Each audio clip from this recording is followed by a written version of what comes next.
हर हर महादेव, हर हर महादेव।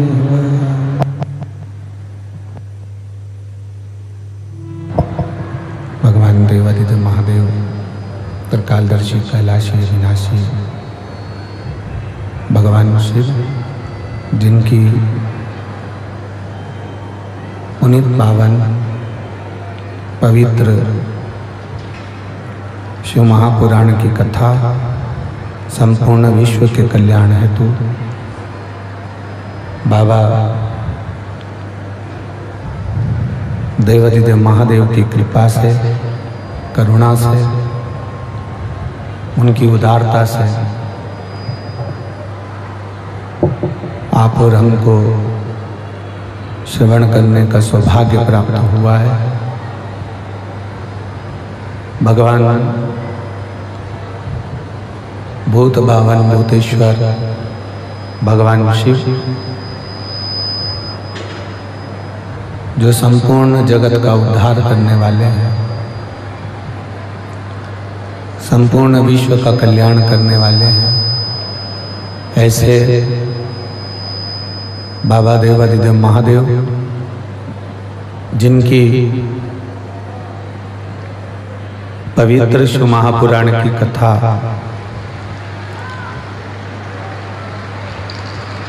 आप और हम श्रवण करने के लिए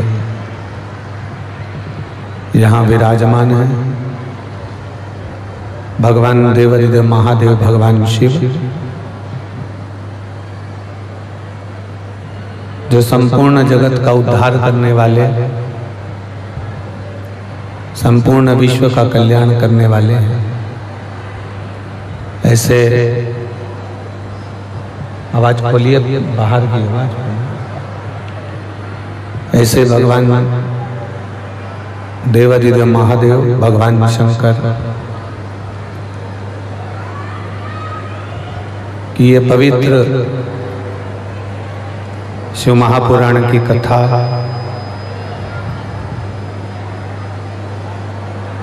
रेवाड़ी के इस पवित्र प्रांगण में, हरियाणा की पवित्र भूमि पर श्रवण करने का सौभाग्य प्राप्त हुआ है। बड़े भाग्यशाली हैं रेवाड़ी हरियाणा के सभी रहनिवासी, जो इस पवित्र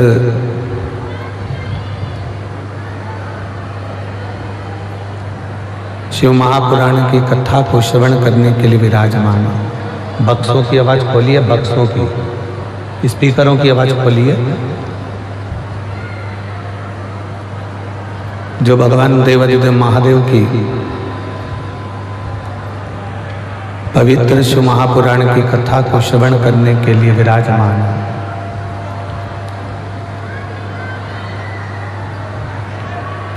कथा के मुख्य यजमान श्री सुनील जी मूसेपुर, श्रीमती मंजू जी यादव, प्रेरणा स्त्रोत केंद्रीय मंत्री राव इंद्रजीत सिंह जी, आरती सिंह राव जी, एक बार यजमान परिवार के लिए जोरदार ताली बजाकर स्वागत, वंदन, अभिनंदन। जो इस पवित्र शिव महापुराण की कथा का लाभ ले रहे हैं और अपने जीवन को सार्थक बना रहे हैं।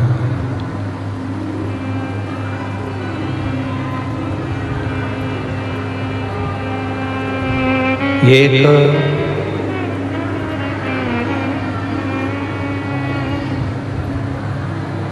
मनुष्य जीवन का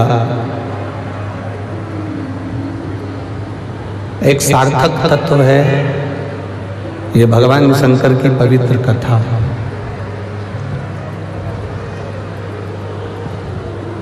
यदि आप और हम भगवान शिव की इस कथा को श्रवण करने के लिए विराजमान हैं। भगवान शंकर की इस पवित्र कथा को यदि आप और हम सुन रहे हैं तो ये कहीं ना कहीं भगवान शिव की ही कृपा है, उनकी उदारता। कल कथा में एक बात कही थी कि भगवान शंकर के स्वरूप में और भगवान शंकर के शिवलिंग में, भगवान शंकर के स्वरूप में और भगवान शंकर के शिवलिंग में, दोनों में एक बहुत बड़ा अंतर है।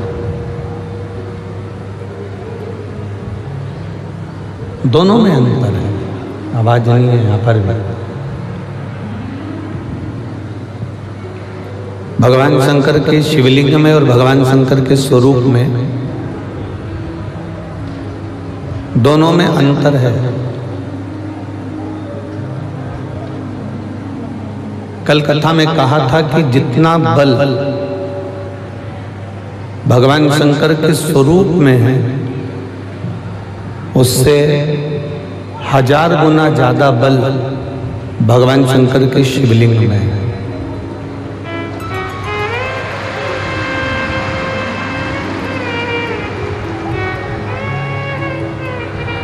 एक मौका अगर मानव देह में प्राप्त हो जाए, मनुष्य की देह में अगर एक बार अगर आपको मौका मिले कि मानव का शरीर मिला है, उस मानव के शरीर में शंकर भगवान की विरल भक्ति को हमें धारण करना है।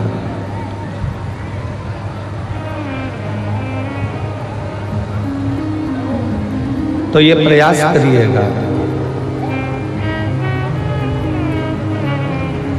किस मानव के शरीर से भगवान शंकर के शिवलिंग की आराधना।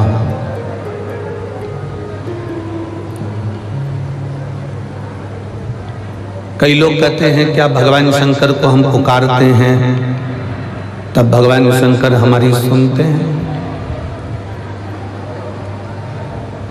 तब भगवान देवादिदेव महादेव हमको श्रवण करते हैं? शिव कथा कहती है, भगवान शंकर का संवाद कहता है, शिव महापुराण का चरित्र कहता है।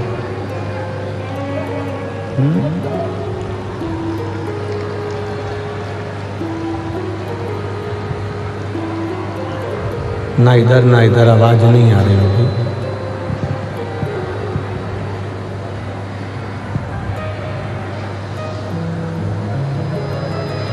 ये मानव का जो शरीर है,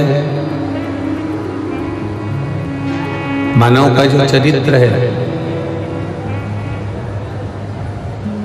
एक बार यदि ये मनुष्य का शरीर मिला है, मानव की देह मिली है, मानव का जीवन मिला है, तो इस मानव की देह में, इस मानव के शरीर में एक बार भी यदि हम भगवान शंकर की अविरल भक्ति को प्राप्त कर लेते हैं, भगवान शंकर की अविरल भक्ति को हम कर लेते हैं, तो शिव महापुराण की कथा कहती है कि मानव का दूसरी बार फिर पृथ्वी पर जन्म नहीं होता, ये भगवान शंकर के कैलाश धाम पर जाकर विराजमान हो जाता है।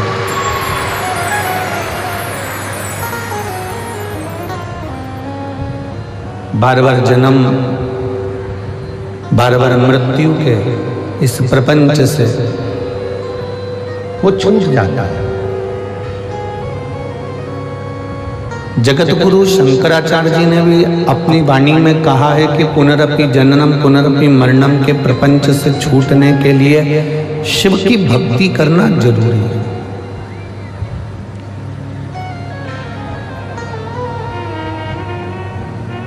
बिना शंकर की भक्ति के जन्म और मरण के प्रपंच से हम लोग छूट नहीं सकते।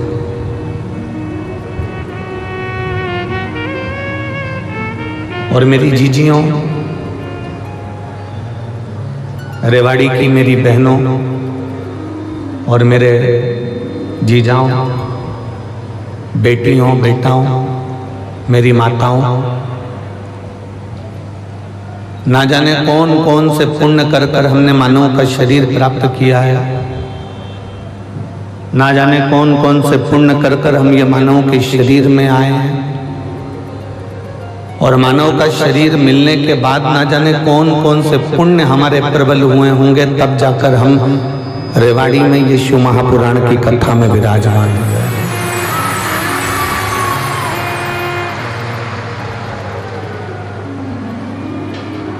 कोई पुण्य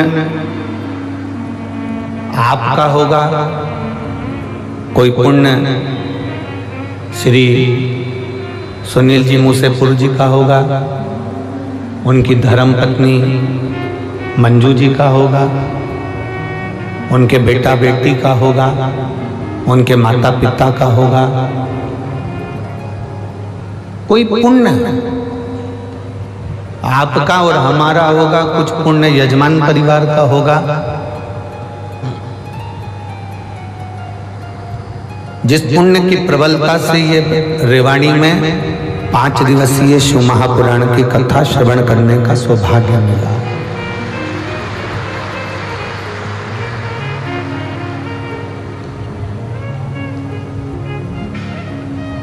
आप आ गए, बैठ गए, कथा श्रवण करने के लिए विराजमान हो गए। अब ये उसकी मर्जी है, उसके ऊपर निर्भर करता है कि वो आपको क्या देकर भेजेगा, कितना देकर भेजेगा और क्या प्रदान कर कर भेजेगा, ये उसके ऊपर निर्भर करता है।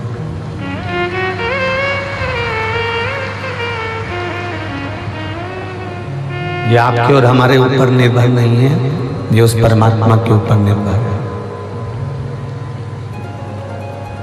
और तेरी कृपा बिना न हिले एक भी अणु, लेते हैं श्वास तेरी कृपा से तनु तनु। बखान क्या करूं मैं राखों के ढेर का, चपटी भभूत में है खजाना कुबेर का। है गंगाधार मुक्ति द्वार ओमकार तू, बोले ओमकार तू। आर्यो शक्ति धारी शंभु तार तार तू। ये उसकी मर्जी है, उसका मन है, उसके ऊपर निर्भर है कि वो हमको क्या देकर भेजे, क्या प्रदान कर कर भेजे। हमारा काम है केवल भगवान को पुकारना।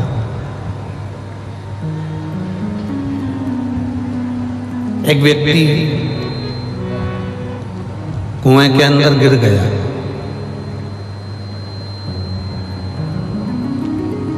अब वो आसपास की जो दीवारें बड़ी चिकनी हो चुकी है, क्योंकि उसमें कई लगे।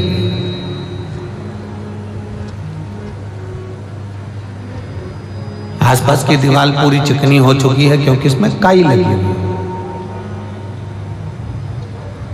अब वो निकलने का प्रयास करता है, परंतु वो दीवार इतनी चिकनी थी कि वो बार बार नीचे गिर जाता।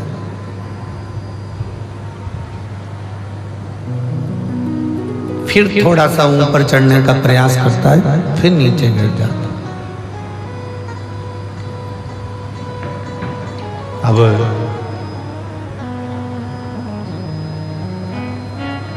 निकल नहीं पा रहा। बहुत प्रयास किया उसने, इतना प्रयास करा, इतना प्रयास करा, तो भी वो निकल नहीं पाया। अब समझदारी क्या उसमें समझदारी ये होना चाहिए कि जब वो काई से घिरी हुई दीवार को पकड़कर निकल नहीं पा रहा है, पानी की चिकनाहट के कारण निकल नहीं पा रहा है, तब उस व्यक्ति ने एक समझदारी करी कि चिल्लाना प्रारंभ कर, पुकारना प्रारंभ कर। और जब चिल्लाना प्रारंभ करा, पुकारना प्रारंभ करा, आवाज लगाना प्रारंभ करा, क्यों?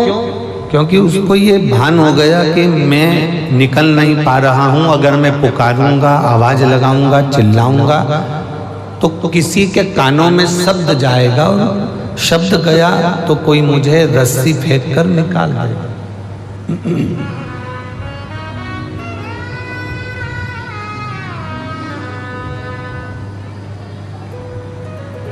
यदि मैं पुकारूंगा तो कोई मुझे रस्सी फेंकेगा, नीचे डालेगा और मुझे निकालेगा। अब उसने जम जम कर चिल्लाना प्रारंभ करा, पुकारना प्रारंभ करा, आवाज लगाना प्रारंभ करा। और जब बहुत तेज उसने आवाज लगाई, बहुत तेज पुकारा, बहुत बहुत उसने आवाज लगाई, तब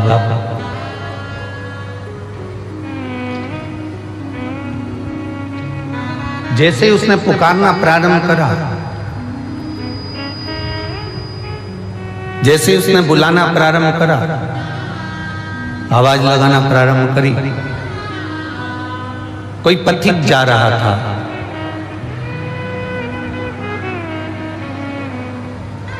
एलईडियां चालू करिए, एलईडी वाले एलईडियां चालू करिए। कोई पथिक निकल कर जा रहा था, और जब पथिक निकल कर जा रहा था, उसने रस्सी फेंकी और रस्सी फेंककर उसको निकालना प्रारंभ। अब इस चरित्र से हमको सीखना, इस चरित्र से हमको कुछ ग्रहण करना, हमको सीखना।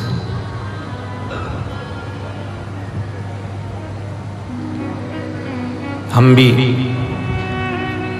भवसागर के इस कुएं के अंदर गिरे पड़े हुए, भवसागर के इस कुएं के अंदर हम भी गिरे पड़े हुए हैं,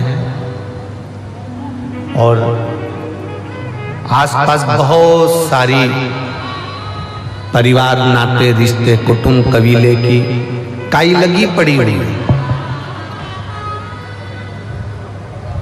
बेटी कहती है पापा पापा, बेटे कहते हैं पिताजी पिताजी, माताजी माताजी, भाई कहता है भाई भाई, बहन कहती है भैया, माता पिता कहते हैं मेरा बेटा। ये सारी काई लगी पड़ी हुई है, और भव सागर से, कुएं से हम निकल नहीं पा रहे हैं।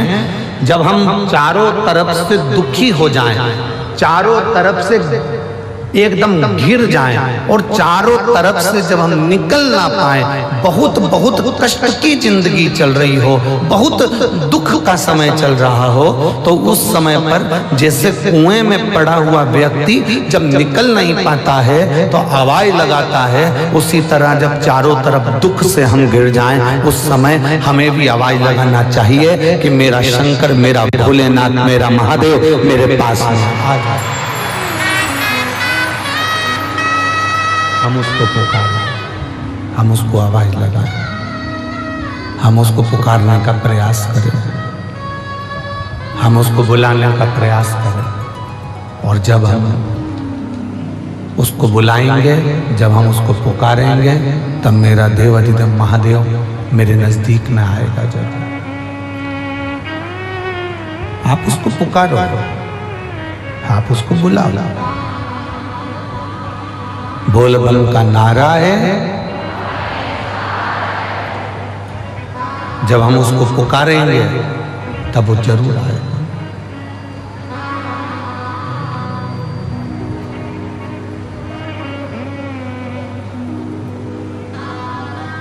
उसको पुकारने के लिए आपको कोई दिखावे की जरूरत नहीं है। शिव महापुराण की कथा कहती है, उसको पुकारने के लिए केवल तुमको एक निर्मल मन निर्मल सोच, निर्मल बुद्धि, निर्मल चित्त चाहिए। वो तुम्हारे सम्मुख में होगा। जैसे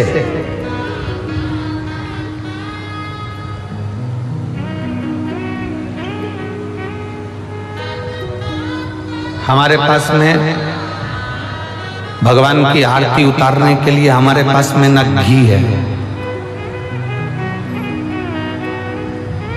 हमारे पास में ना हमारे पास में बाती है, ना हमारे पास में कोई दीपक है। आप लोगों में से पशुपति व्रत किस किसने करे हैं? जरा हाथ उठाइए। करे हैं सबने? रखो रखो। पशुपति व्रत करे होंगे तो आप लोगों के स्मरण में होगा कि हमने पहले पशुपति व्रत में एक उपाय आप लोगों के, पशुपति व्रत करने वालों के नियम का हमने वर्णन किया।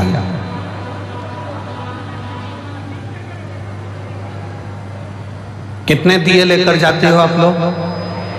जम के बोलो जरा। 6 दिए मंदिर में ले जाकर जमीन पर रख देते हो, रखते हो। कितने जलाते हो? 5 दिए जलने के बाद जो छठे नंबर का दिया है उसको वापिस जो बिना जला है उसको थाली में रख देते। इसके अलावा तो कोई दिया लेकर नहीं जाते। जम के बोलो जरा। नहीं। अब कोई ऐसा समझदार व्यक्ति ऐसा होता है कि वो क्या करता है कि इन्हीं 5 दिए को उठा लेता है और उससे भगवान शंकर की आरती उतार देता है। कोई ऐसा रहता है कि वो 6 दिए के अलावा 1 दिया या 1 बाती अलग से लेकर जाता है जो भगवान शंकर की आरती उतार देता है। शिव पुराण में पशुपति व्रत का नियम है, आप सुबह के समय पर जो पूजन करने की थाली लेकर गए हैं, सुबह के समय पर आप भगवान शंकर की जो पूजा की थाली लेकर गए हैं, उस पूजा की थाली में सुबह के समय पर आप भगवान को लगाने के लिए दिया लेकर जाओ, मना नहीं है। सुबह के समय पर आप भगवान शंकर को दूध चढ़ाओ, जल चढ़ाओ, अभिषेक करो, पूजन करो, अर्चना करो, मना नहीं है। सुबह के समय तुम महादेव की दिए से आरती उतार दो, मना नहीं है। पर शाम के समय पर जो 6 दिए हैं, 6 दिए के बाद में 7वें नंबर की कोई बाती आरती की थाली में नहीं जाती।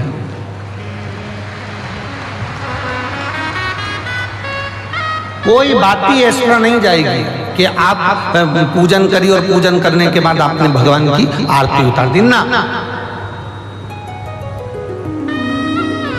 शिव महापुराण में तो यहाँ तक नियम है कि आप जो प्रसाद बनाते हो ना, जो आप खीर बनाए या आपने सीरा बनाया, हलवा बनाया, मीठा चावल बनाया या आपने मीठा सीरा बना लिया, खीर बना ली, कोई सामग्री मीठी बना ली, तो शिव महापुराण तो यहाँ तक कहती है कि आपने जितना सामान कढ़ाई में बनाया है, आपने जितना सामान अपनी कढ़ाई के अंदर बनाया है, उतना सामान पूरा की पूरा ही आपको मंदिर लेकर जाना है। घर के अंदर आदत छोड़ना नहीं है।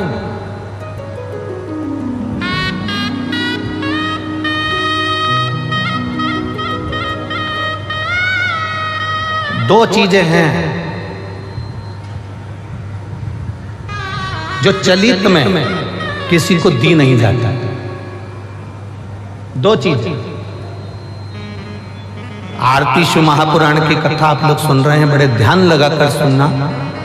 2 चीजें हैं जो चलित में किसी को दी नहीं जाती। एक अपने घर का तवा, तवा जानते हो, जिस पर रोटी बनाते हो। कोरा तवा है, उस पर आपने कभी रोटी नहीं बनाई है तो आप किसी को दे सकते हो, मना नहीं। और यदि जिस तवे पर घर के अंदर रोटी बन चुकी है, जिस तवे पर रोटी उतर चुकी है, उस घर के तवे को किसी को नहीं दिया जाता। क्यों? क्योंकि घर में जो बच्चे हैं वो बीमार के बीमार बने ही रहते हैं, वो कभी स्वस्थ नहीं हो सकते, कभी नहीं हो सकते। अगर एक बच्चा बीमार है तो दूसरा ठीक होगा, दूसरा बीमार है तो तीसरा ठीक होगा, तीसरा है तो चौथा बीमार पड़ेगा, ये निश्चित। 2 चीजें चलित में किसी को नहीं दी जाती। एक तवा, दूसरे नंबर की कढ़ाई। घर में जो कढ़ाई होती है जिसमें आप सब्जी बना ली है, कोई सामग्री तल ली आपने, पूड़ी बना ली, कोई सब्जी बना ली, कोई हलवा बना लिया,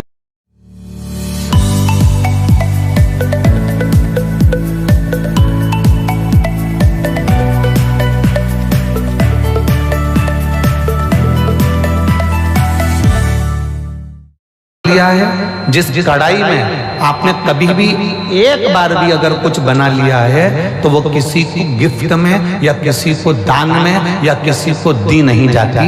नहीं तो उस घर के अंदर 1 रुपया कमाओ, 1.25 रुपये खर्च वाला काम चलता है। घर में कभी पैसा टिक ही नहीं सकता, वो जिंदगी भर कितना भी प्रयास है,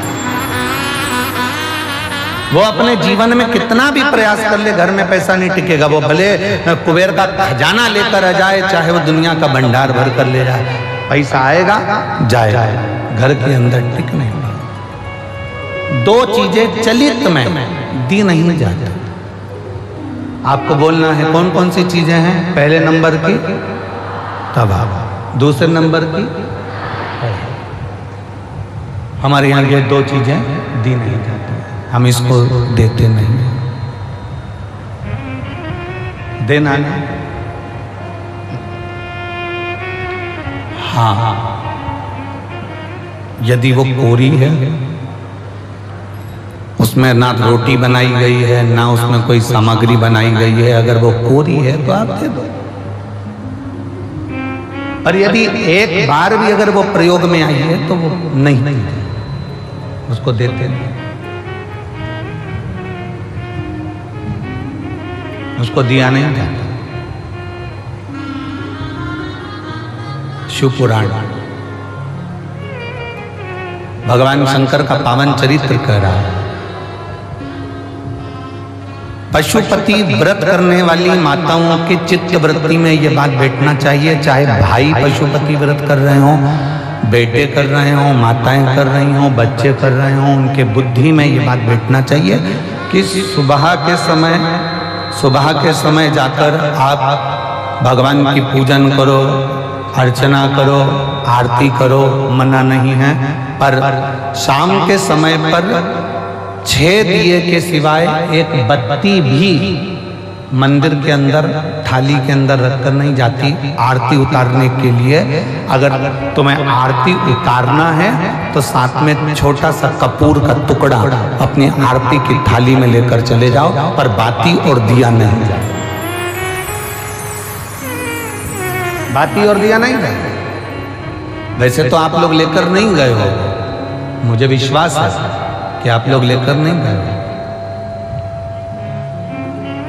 और लेकर गए भी होगे तो उसका फल आपको फिर प्राप्त नहीं हुआ होगा। तो आप लोगों ने दूसरों से कहा होगा हमने तो करा पर हमें फल नहीं मिला। उसका कारण केवल इतना है कि आप उसका फल प्राप्त नहीं कर रहे।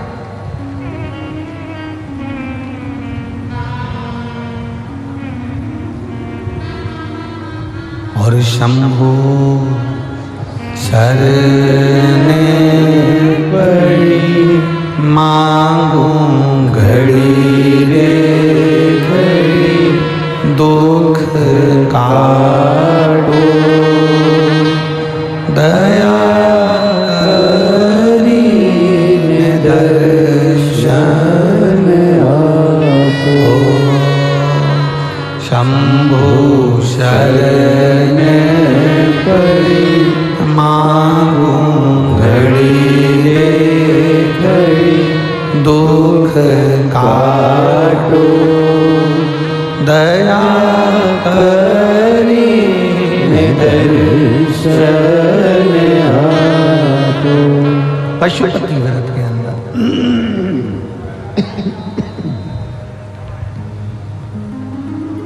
पशुपति व्रत के अंदर शाम के समय पर जब भगवान की आप आवाज गूंज रही है, सब दूर आवाज रिटर्न आ रही है, गला पकड़कर बोलना पड़ रहा है, उसको मिठास डालिए।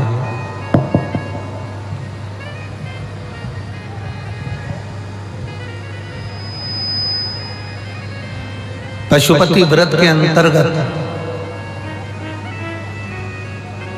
शाम के समय पर भगवान की आरती उतारने के लिए दिया नहीं जाता। केवल कपूर का एक टुकड़ा, केवल एक कपूर का टुकड़ा आप लेकर चले जाओ, और वो भी शिव महापुराण की कथा कहती है, भगवान शंकर का चरित्र कथा है, शिव पुराण कहती है। अगर आपका मन कर रहा है आरती उतारने का तो लेकर जाओ, नहीं तो यहां तक शिव महापुराण के अंतर्गत वर्णन किया है पशुपति व्रत का कि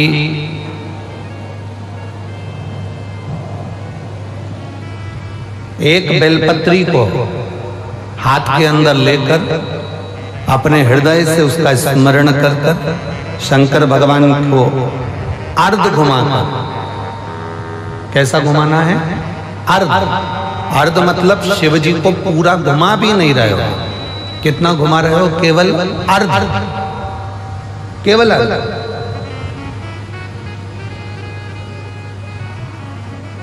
शिव जी को केवल अर्ध घुमाकर आप अगर अपने हृदय से शंकर भगवान को वो बेलपत्र समर्पित करते हो तो शिव उसको आरती के स्वरूप में स्वीकार कर लेता है। यहां तक शिव पुराण कहता है।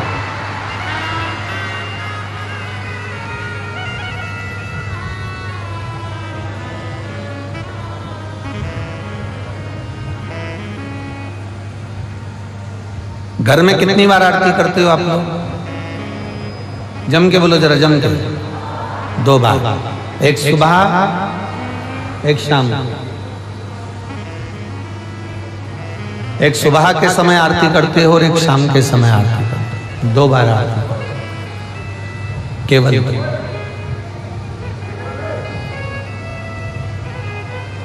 अब 2 बार आरती करने में आप भगवान शंकर को, भगवान गणेश जी को, माता पार्वती जी को, दुर्गा भवानी को, भगवान शालिग्राम जी को, भगवान लड्डू गोपाल जी को, तुम्हारे घर में जिस जगह पर तुम भगवान की आरती करते हो उस जगह पर सारे देवता विराजमान हैं। किसी किसी का घर ऐसा होगा जहां पर सब देवता नहीं होंगे, फिर भी 2-4 तो होंगे।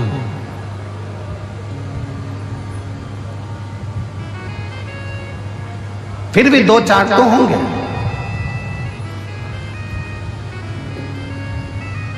जिस घर के अंदर सारे देवता विराजमान हैं, सभी देवी देवता जिसके घर के अंदर विराजमान हैं, आप प्रयास करा करो, प्रयास करना। आप भगवान शंकर की जब आरती उतारो तब प्रयास करना कि आरती का दीपक जब हम उठा रहे हैं उसके पहले हमारे हाथ में जो गरुड़ घंटी है उसका नाद प्रारंभ हो जाना चाहिए। गरुड़ घंटी का नाद प्रारंभ हो जाता है, उसके बाद आरती का दीपक जब उठता है। घर के अंदर की बात है, बाहर मंदिर की हम बात नहीं कर रहे हैं, हम घर के अंदर की बात कर रहे हैं। जब घर में सारे देवता जहां पर विराजमान हो, देवी भी है, देवता भी है, कुल देवता भी हैं, पितर देवता भी हैं, ये देवता भी हैं, वो देवता भी हैं, सारे देवी देवता जब वहां विराजमान हैं तब उस जगह पर आपको एक क्रम करना है कि घंटी का नाद पहले करना है।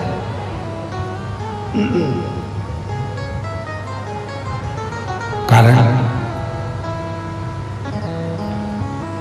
अगर किसी मंदिर के अंदर केवल एक देवता है, किसी मंदिर के अंदर केवल एक देवता है तो आप डायरेक्ट आरती उठाइए, घंटी बजाइए और चालू हो जाइए। पर घर के अंदर अगर सारे देवता विराजमान हैं, गणेश जी बैठे हैं, देवी जी बैठी है, पितृदेव बैठे हैं, गरुण देव बैठे हैं, वरुण देव बैठे हैं, सारे देवता देवी देवता उस मंदिर के अंदर बैठे हैं, तो आपको पहले गरुड़ की घंटी का नाद करना चाहिए। उसका कारण ये होता है कि जितने देवी देवता हैं, घंटी की आवाज सुनते से ही उन देवताओं की दृष्टि हमारे ऊपर पड़ जाती है, और हम जब दीप उठाते हैं, आरती निहारना प्रारंभ करते हैं, तो देवता हमको वर प्रदान करना प्रारंभ कर देते हैं।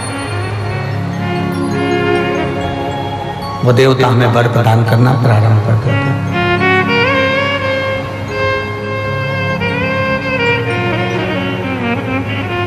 शिव कथा कर रही है, भगवान शंकर का चरित्र करा है, भगवान शंकर का संवाद करा है, शिव महापुराण का चरित्र करा है।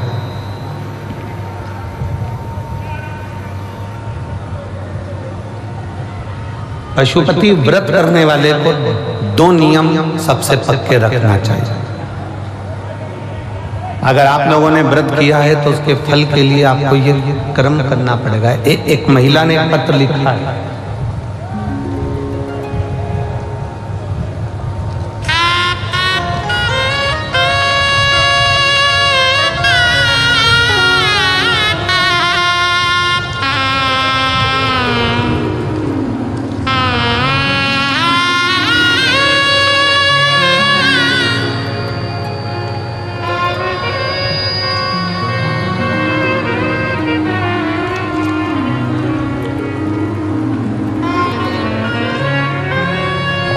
मैं लता गिरी, धर्मपत्नी धर्मेंद्र गिरी, उत्तम नगर, नई दिल्ली। मोबाइल नंबर मेरा ये है, कहीं बैठी हो तो हाथ हिला सकती हैं। हाँ ठीक है, दिख गए। बच्चे लाए हो साथ में? दोनों बच्चे हैं? कैमरे वाले एक और दिखाओ, 2 ही बच्चे। हाँ लिया दोनों बच्चे।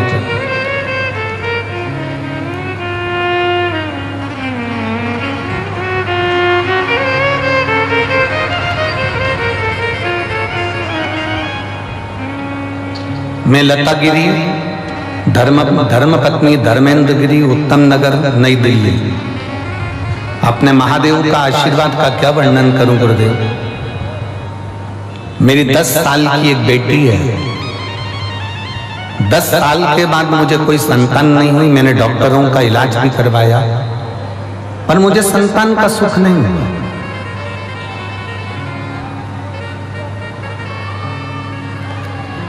अगर मेरा गर्भ ठेरता भी तो 50 से 60 दिन में मेरे बच्चे गिर जाते, मेरा गर्भ समाप्त हो जाता। 10 साल तक मुझे औलाद नहीं हुई। तब डॉक्टर ने मुझे कहा,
उठो जवान देश के वसुंधरा उतार दी।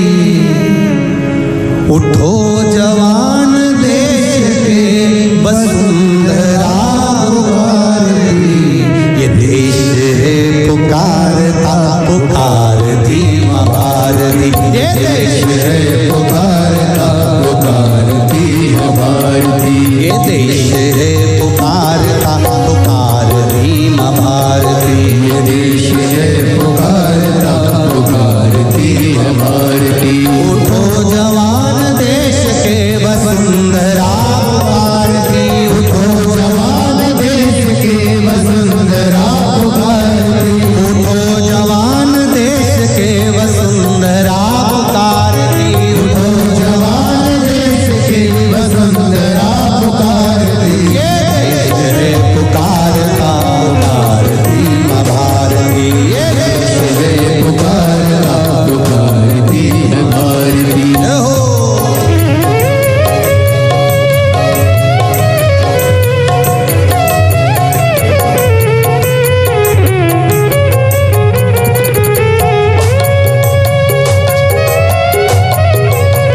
आगे वाले भी दोनों हाथों से बड़े प्रेम से।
हमारे पूर्वजों को भी ये प्रसन्नता होती है कि हम कहीं श्रेष्ठ जगह पर पहुंचे हैं।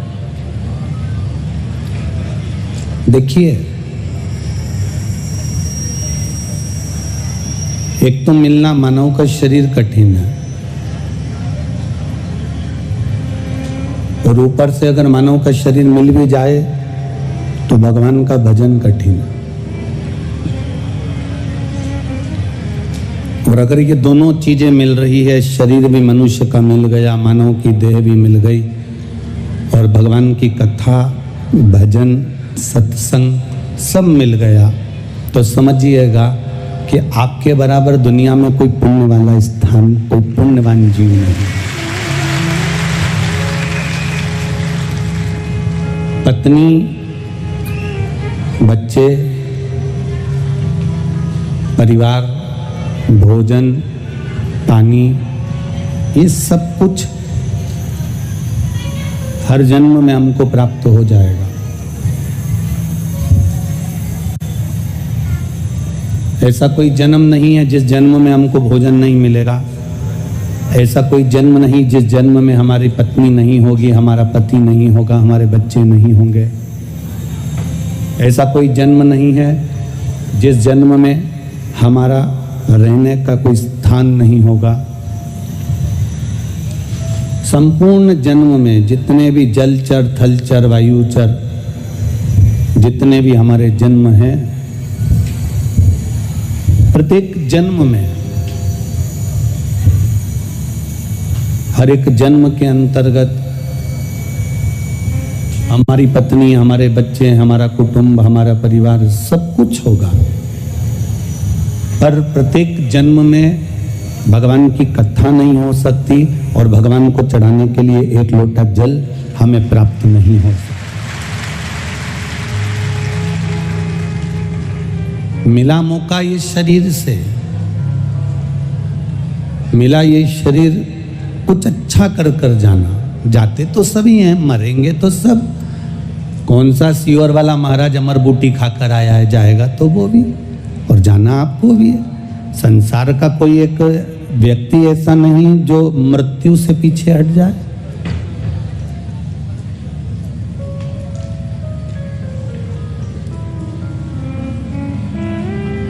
जैसे आपके पड़ोसी आपके पास में रहते हैं, आपके रिश्तेदार आपके पास में रहते हैं, ये पक्का है। जितने शंकर भगवान को जल चढ़ाने वाले हैं, जितना शंकर भगवान का गुणगान करने वाले हैं, जितना शंकर भगवान का स्मरण करने वाले हैं, ये भी कोई साधारण सी भूमि पर निवास नहीं करेंगे, साधारण सी जगह पर नहीं रहेंगे। परिवार वाले भले साथ छोड़ दें, नातेदार रिश्तेदार भले साथ छोड़ दें, कुटुंब कबीले वाले भले साथ छोड़ दें, हमारे अपने हमें भले छोड़ दें, पर जिस महादेव को आपने एक लोटा जल चढ़ाया है, उस महादेव ने आपके हाथ को पकड़ कर रखा है। सब छोड़ देंगे पर मेरा महादेव आपको नहीं छोड़ेगा।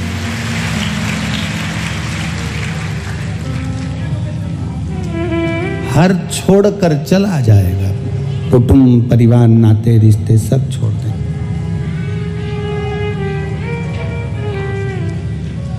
हवन में आहुति में घी डाला जाता है। अब आहुति में घी डालते हैं, हवन में घी डालते हैं, क्यों डालते हैं? तो कहा कि अग्नि प्रकट होती है। तो अग्नि तो केरोसिन का तेल डाल दोगे तो भी प्रकट हो जाएगी। बोलो सही है कि गलत है? मिट्टी का तेल डालोगे, केरोसिन का तेल डालोगे, घासलेट का तेल डालोगे तो क्या अग्नि प्रकट नहीं होगी? मिट्टी के तेल से, घासलेट के तेल से, केरोसिन के तेल से भी अग्नि प्रकट हो सकती है। पर यज्ञ में, आहुतियों में, हवन में केरोसिन का तेल, मिट्टी का तेल, घासलेट का तेल नहीं डाला जाता, घी डाला जाता है। किस लिए?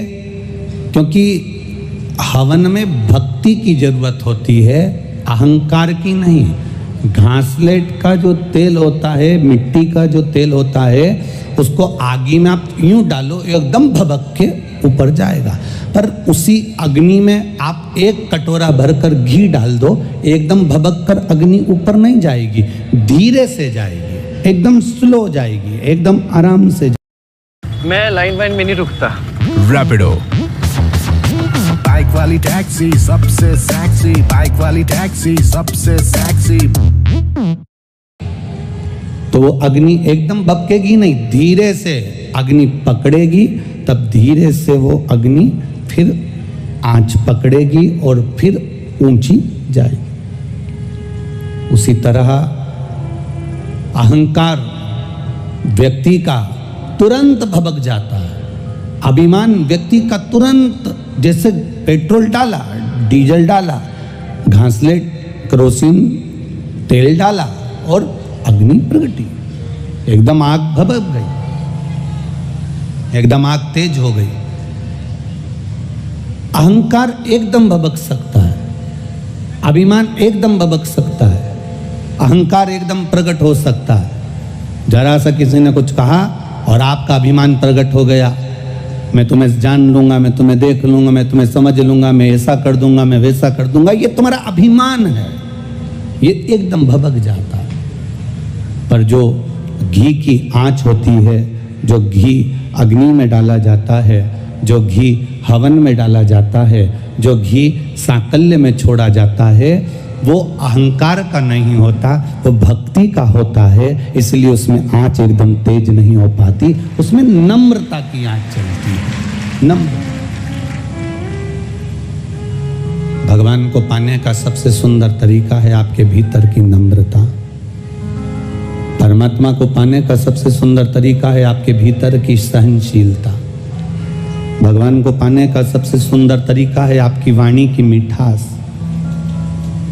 एक तोता, आप में से कई लोग होंगे जिनके घर में मिट्ठू होगा, तोता होगा, उसको लोग हरी मिर्ची खिलाते हैं। बोलो सही है कि गलत है? खिलाते हो कि नहीं खिलाते? तोते को हरी मिर्ची खिलाते हैं तो भी वो मीठा बोलता है, और इंसान रोज आधा किलो शक्कर खा जाता है तो भी कड़वा बोलता है। तोता हरी मिर्ची खाने के बाद भी मीठा बोल रहा है। श्री स्वामी समर्थ जी जब मिर्ची को खाते थे, श्री स्वामी समर्थ जी जब मिर्ची को मुख में लेते थे तो उनके पास में बैठे हुए उनके भक्त कहते थे, गुरुदेव आप कुछ अच्छा पाने का प्रयास क्यों नहीं करते? आप कुछ अच्छा खाइए ना, हम आपके लिए पकवान लाते हैं, लड्डू लाते हैं, पेड़ा लाते हैं, हम मिठाई लाते हैं, हम आपके लिए ये लेकर आते हैं, हम आपके लिए वो लेकर आते हैं। श्री स्वामी समर्थ जी कहते हैं, मिर्ची खाने वाला तोता मीठा बोल देता है, पर मीठा खाने वाला भी एक दिन कड़वा बोल देता है। इसलिए मिर्ची से हेत कर ली ना तो कोई दिक्कत वाली बात नहीं, कोई बात नहीं। हमने हेत तो मिर्ची से करी है, हमने पाया तो मिर्ची को है। काम, आसक्ति, लोभ, तृष्णा,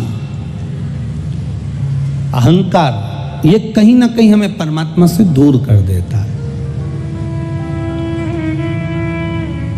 तन को धोने के कितने सारे साबुन मिलते हैं भाई, जरा विचार करिएगा। एक से बढ़कर एक साबुन, बाजार में चले जाओ, बहुत जोरदार जोरदार साबुनों का नाम आपको मिल जाएगा। साहब ये वाली कंपनी का है, साहब गोदरेज का है, साहब पेयर्स है, साहब लक्स का है, साहब लाइफ बाई का है, साहब ये वाला है, साहब ब्रिज का है, साहब ये है, साहब वो है, कहीं मोती का है, कहीं इसका है, कहीं उसका है। विचार करिए। तन को धोने के साबुन बहुत सारे मिल रहे हैं, तन को धोने के साबुन बाजार में बहुत मिल जाते हैं और आप तन धो भी लेते हो, पर आज तक ऐसी कोई दुकान नहीं मिली जहां पर मन को धोने का साबुन मिलता हो, जहां से हम साबुन खरीद लाएं और अपने मन को धो लें।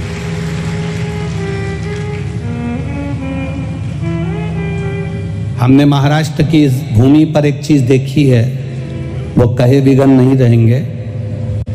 महाराष्ट्र के लोग क्या करते हैं, जब बर्तन बहुत काला हो जाता है, मांझ कर देख लिया कि बहुत काला हो गया, बहुत घसा उसे, बहुत घसा, पर वो बर्तन उजला ही नहीं हुआ, वो बर्तन साफ ही नहीं हुआ। तो महाराष्ट्र के लोग इतने चतुर होते हैं, उस बर्तन को छाछ में या बर्तन के अंदर छाछ भर देते हैं।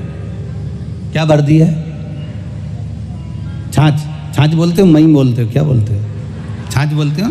तो महाराष्ट्र के लोग जो बर्तन ज्यादा काला हो गया, साफ नहीं हो रहा, उसमें छाछ भर देते हैं और थोड़ी देर रख देते हैं। अब बहू कहती है, माँ बहुत काला है, माँ कह देती है छाछ भर के रख दे, पड़े रहने दे, 2-4-8 घंटा छाछ भरी रहेगी ना, साफ हो जाएगा। अब बर्तन जब साफ नहीं होता तो उसको छाछ में डुबो दिया जाता है, उसके अंदर छाछ भर दी जाती है। महाराष्ट्र के लोग, महाराष्ट्र के ही नहीं कई जगह पर हमने देखा, जो बर्तन साफ ना हो, जो बर्तन साफ नहीं हो रहा हो, उस बर्तन में लोग छाछ भर देते हैं। उस बर्तन में छाछ भर दिया। अब छाछ भर दिया तो बर्तन को मांजने की जरूरत नहीं है, बस छाछ भरी रहने दो, भरी रहने दो, भरी रहने दो। एक दिन, पूरा दिन, 24 घंटे, 8 घंटे, 10 घंटे तक जब वो छाछ भरी रहेगी तो वो छाछ बर्तन को अपने आप साफ कर देगी। छाछ में खटास होती है, जिस खटास से बर्तन साफ हो जाता है, वो बर्तन एकदम क्लीन हो जाता है। बस हमें भी महाराष्ट्र की भूमि से ये सीखना है, जो बर्तन साफ ना हो उसको छाछ में डुबो के रख दो। उसी तरह अगर हमारा मन संसार में कहीं ना लग रहा हो, अर्थात हम कामी, लोभी, वासनावान, अहंकारी, तृष्णावान, ना जाने कितना कितना बर्तन गंदा हो गया, तो इस बर्तन को भी, इस शरीर को भी, इस मन को भी भगवान के भजन रूपी छाछ में डुबो के रख दो, बर्तन साफ हो जाएगा। तन धोने का साबुन मिल सकता है,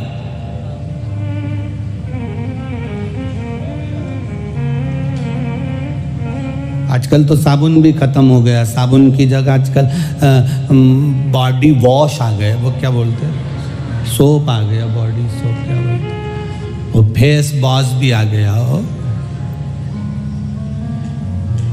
इतना लोगों ने प्रोग्रेस करी, इतनी तुकतान लगाई, इतनी तुकतान लगाई, इतनी प्रोग्रेस कर ली कि साबुन भी पकड़ना नहीं पड़ेगा, केवल होटल में जाके यूं दबाओ, यूं निकले, लगाई लो पोता, नहा के बाहर। और चलो तो चलो, हैदराबाद कथा करने गए थे, वहां तो बाल्टी भी नहीं धरी उनने, ना डब्बा धरा।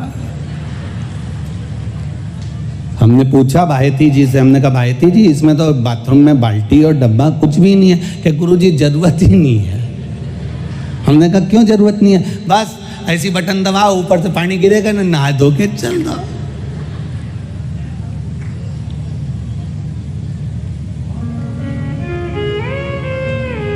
कितनी प्रोग्रेस करी, बहुत उन्नति हमारे राष्ट्र ने करी है, मना नहीं है, पर एक उन्नति इस राष्ट्र की जो पुरानी है उसको अपने जीवन में उतार कर रखना, भगवान की भक्ति, ये उन्नति सबसे पुरानी है। इसका भजन करते करो भजन।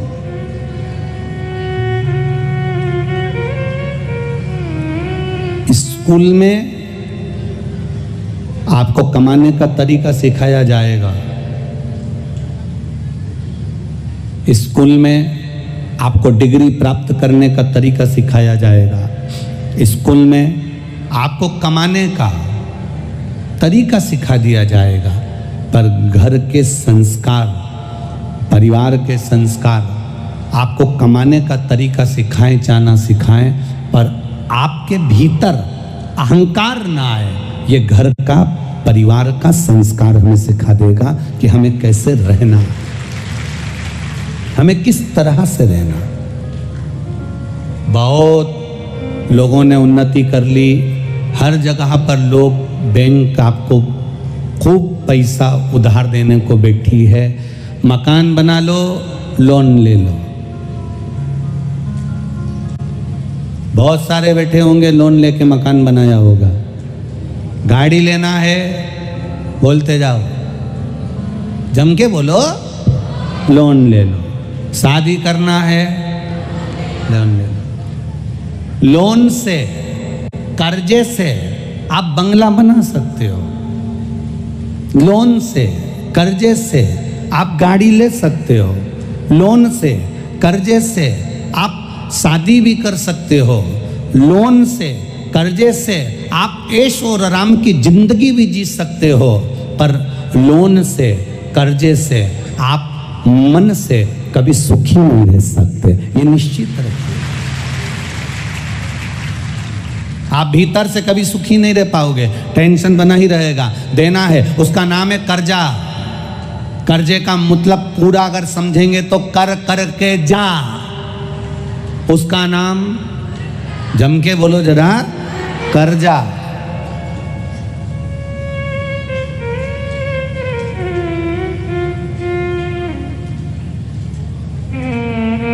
एक मुंबई में, पूना में, दिल्ली में फ्लैट लिया, एक फ्लैट लिया और उसका कर्जा चुका चुका के खुद आखिरी में अर्थी पे लेट गया। उसी का नाम है फ्लैट, अंत में जाके लेट। पूरी जिंदगी कर्जा चुकाता रहा, पूरी जिंदगी।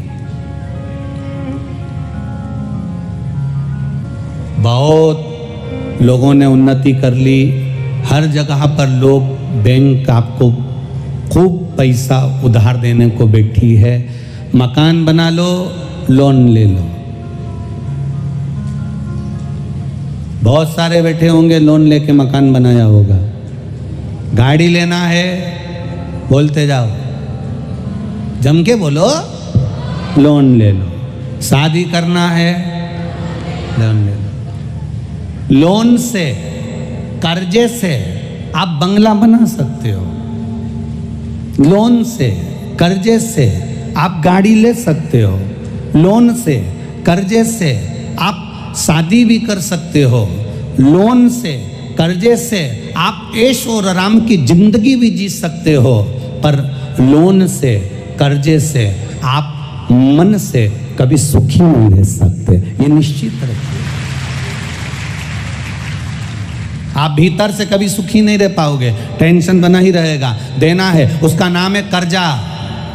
कर्जे का मतलब पूरा अगर समझेंगे तो कर कर के जा, उसका नाम जम के बोलो जरा, कर्जा।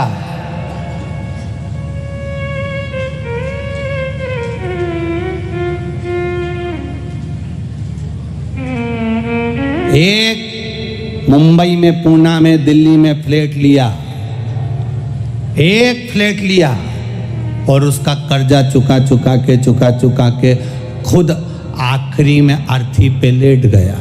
उसी का नाम है फ्लैट, अंत में जाके लेट। पूरी जिंदगी कर्जा चुकाता रहा, पूरी जिंदगी। बनाया फ्लैट, अपनी तनख्वाह से पैसे कटवाए, अपनी तनख्वाह से पैसे कटवाए, अपनी तनख्वाह से कटते रहे वो फ्लैट। बाद में किसके काम आया? तुम पूरी जिंदगी लोन भरते रहे। ना पत्नी ने वो कर्जा चुकाया, ना बच्चों ने कर्जा चुकाया, पूरी जिंदगी तुमने कर्जा चुकाया, सुख से 2 रोटी नहीं खा पाए। इसलिए शिव महापुराण की कथा कहती है, जितना कमा रहे हो उसमें से थोड़ा सा बचत कर अपना भरण पोषण सही तरीके से करो। मत कहीं दान करो, कहीं मत दो, कम से कम अपने ऊपर खर्च करो और अपनी जिंदगी सही जीने का प्रयास करो।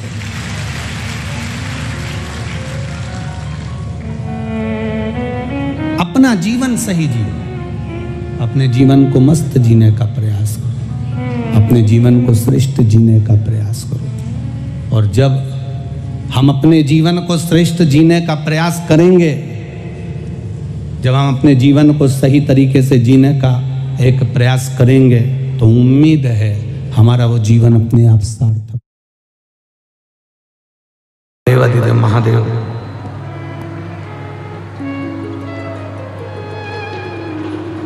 पत्र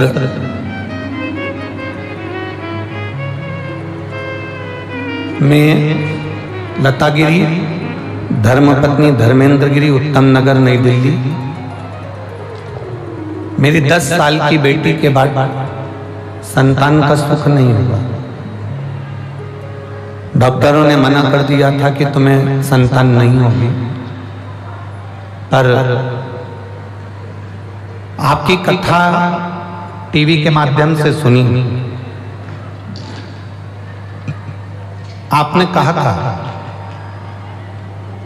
पंडाल में बैठकर जो मांगा जाता है वो बाबा देता जरूर है। उसी समय पर आपका 2022 का रुद्राक्ष महोत्सव हो रहा था, हम उसमें चले गए और हमने वहां पर कंकर शंकर की पूजन करी, एक रुद्राक्ष लिया। वहां से आने के बाद हमने सफेद आंकड़े की जड़ का प्रयोग किया, पशुपतिनाथ का व्रत किया। एक व्रत करने पर हमें उसका फल नहीं मिला, हो सकता है हमारी पूजन में कोई कमी रह गई हो। फिर हमने दूसरी बार व्रत किया और जैसा जैसा आपने व्रत में बताया था वो हमने किया। आज बाबा की कृपा, दुनिया के लोग ताना मारते थे कि 10 साल की बेटी हो गई, अब क्या संतान होगी, क्या औलाद होगी। मेरे गर्भ से क्या मुझे बेटा नहीं हो सकता, पुत्र नहीं हो सकता? गुरुदेव, आपने कहा है कोई व्रत करो, आराधना करो, पर बाबा के भरोसे करना। और बाबा कभी भी खाली नहीं रखता, देता है तो छप्पर फाड़ कर देता है। और मेरे बाबा ने ऐसी कृपा कर दी गुरुदेव, मैंने 4 बार सफेद आंकड़े की जड़ का प्रयोग करा। 4 बार प्रयोग करने पर भी मेरा गर्भ नहीं ठहरा, पर आपके वचन कभी झूठे नहीं हो सकते, इसलिए मैंने 5वीं बार फिर जड़ बांधा। और 5वीं बार जड़ बांधी तो बाबा की ऐसी कृपा हुई कि मेरे गर्भ से 2 बेटों ने जन्म लिया। मेरे गर्भ से 2 पुत्रों ने जन्म लिया। मैं दोनों को यहाँ लेकर आई हूँ। बाबा को प्रणाम करें।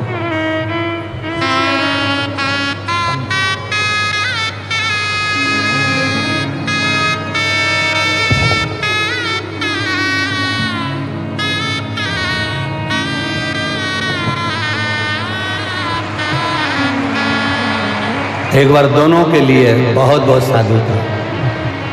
शंभु शरण पड़ी मांगू घड़ी रे घड़ी दुख काटो दया करी दर्शन आपो।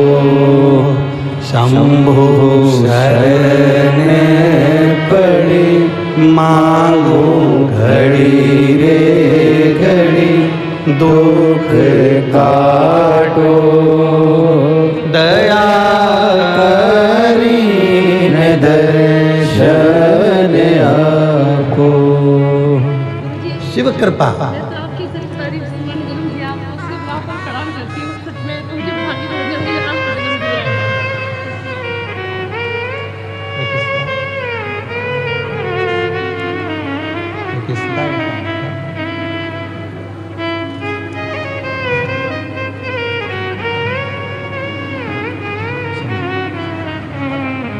अरे लुटा दिया प्यार काशी वाले ने, कर दिया मार काशी वाले ने। एक निवेदन करना चाहते हैं, आप लोग अगर स्वीकार करेंगे तो 15 से 20 मिनट कथा रोकी गई लाइट की प्रॉब्लम के कारण। भले आस्था चैनल पर भले 4 बजे कथा कट हो जाए, पर हमारा मन है कि 20 मिनट कथा पीछे से चलती रहे। आप लोगों का अगर मन होगा तो अपन इस कथा को अपना समय कवर करेंगे। जो हमको बाबा ने जो समय दिया है उसको हम पूरा आप तक पहुँचाएं, ये प्रयास करेंगे। 4 बजे कथा अगर आस्था चैनल पर कट हो जाती है तो हमारे YouTube चैनल पर, हमारे Facebook चैनल पर ये कथा चलती रहेगी 20 मिनट पीछे तक, ठीक है। अगर मान लो कथा टीवी पर देखने वालों की कट हो जाए तो वो YouTube चैनल, Facebook पर भी देख सकते हैं। आस्था चैनल वालों से भी निवेदन है, जितना ज्यादा दिखा सकते हो प्रयास करिएगा। शिव तत्व है, भगवान शंकर की परम आनंदता। मेरी जीजियों, जैसे घर की खिड़की मजबूत होती है, घर का दरवाजा मजबूत होता है। खिड़की क्यों मजबूत रखी कि कोई अंदर प्रवेश ना करे। दरवाजा क्यों मजबूत रखा कि कोई अंदर प्रवेश ना करे। खिड़की मजबूत रखी जिससे कोई अंदर प्रवेश ना करे, दरवाजा मजबूत रखा जिससे कोई अंदर प्रवेश ना करे। उसी तरह शिव महापुराण की कथा कहती है, कथा सुन सुनकर अपने मन और दिल को भी इतना मजबूत कर लो कि शंकर की निंदा तुम्हारे कानों में प्रवेश ना करे। निष्फलता तुम्हारे भीतर ना है। तुम हार नहीं सकते कभी जिंदगी में। ये कभी विचार न करिएगा कि मैं बहुत थक चुका हूं, मैं बहुत हार चुका हूं, मैं बहुत कमजोर हो चुका हूं, मैं बहुत परेशान हो चुका हूं। ना, निष्फलता तुम्हारे भीतर प्रवेश नहीं। अगर शंकर की कथा आप सुन रहे हो ना, शिव महापुराण की कथा यदि आप श्रवण कर रहे हो तो भीतर से इतने मजबूत हो जाना कि तुम्हारे अंदर कोई ये विकार ना आए कि मैं अब कुछ नहीं कर सकता, मैं आगे नहीं बढ़ सकता, या मुझे इतना बड़ा रोग हो गया, बीमारी हो गई, अब मैं ठीक नहीं हो सकता।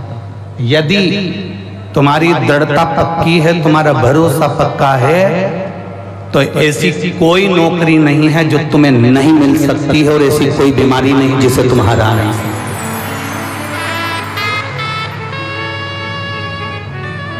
अपने लक्ष्य को पक्का कर, अपने विश्वास को पक्का कर।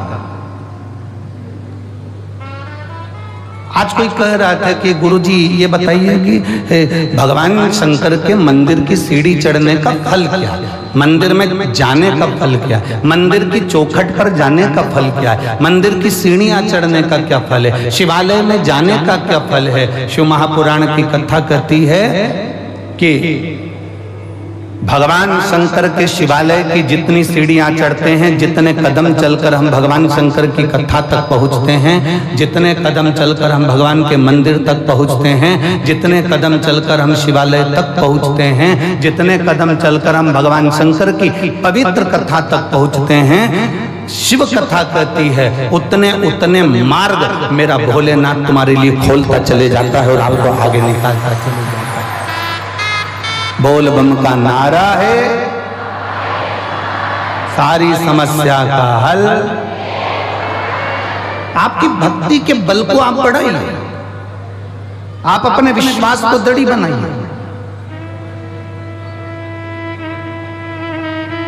एक मां बेटी है जिसको ताने दे देकर लोगों ने मार दिया। तेरी शादी को 1 साल हो गया, 2 साल हो गया, 3 साल हो गया, 4 साल हो गया, 5 साल हो गया, 6 साल हो gया, 7 साल, 8 साल, 9 साल, 10 साल, 11 साल, 12 साल, 13 साल, 14 साल, 15 साल, 16 साल, 17 साल तेरी शादी को हो गए। 17 वर्ष तक भी उसके घर में औलाद नहीं हुई। तब आखिरी में एक कोई ने मोबाइल पर, व्हाट्सएप पर कोई ने, ये कहीं जा रही थी और बस की सीट के पास में कोई मोबाइल पर कथा देख रहा था, तो इसने कहा भैया ये किसकी कथा है? उसने कहा ये शिव पुराण की कथा है, हम सुनते हैं। जब जब हमने मोबाइल पर सुनी, चाहे टीवी पर सुनी, भगवान ने हमारी सुनी। तो कहा मेरे घर में 17-18 साल हो गए, औलाद नहीं है, तो क्या मुझे भगवान औलाद दे देगा? तो उसने कहा अगर तू टीवी के सामने आसन लगाकर बैठकर दिल से कथा सुनेगी तो 18 क्या 20 साल बाद भी औलाद हो जाएगी, पक्का है।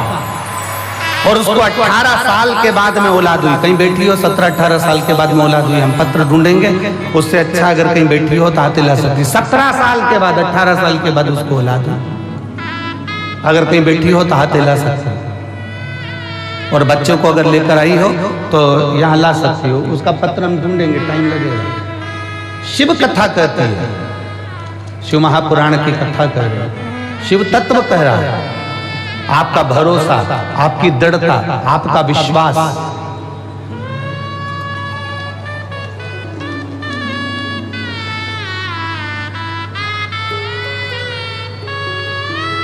पूनम ग्राम बेरी जिला महेंद्रगढ़ की रहने वाली हूं। कहीं बैठी हैं, हाथ हिला सकती हैं। पूनम ग्राम बेरी जिला महेंद्रगढ़ की रहने वाली हूं। मेरी शादी को 17 साल निकल गए थे पर संतान का सुख नहीं था। बस में कहीं जा रही थी और जाते जाते कोई के मोबाइल पर आपकी कथा सुनी और उसने कह दिया कि कथा आसन लगाकर सुनना मेरा बाबा तेरी झोली भर देगा। बाबा की मैं क्या गुणगान करूं।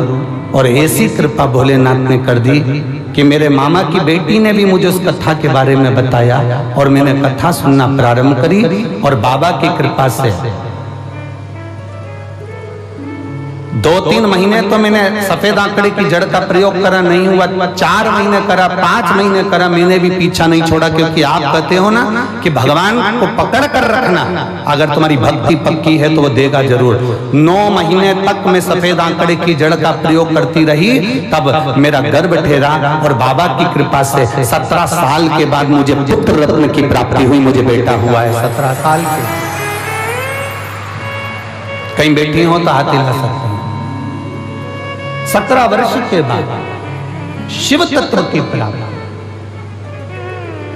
और शंभु शरणे पड़ी मांगू घड़ी रे घड़ी।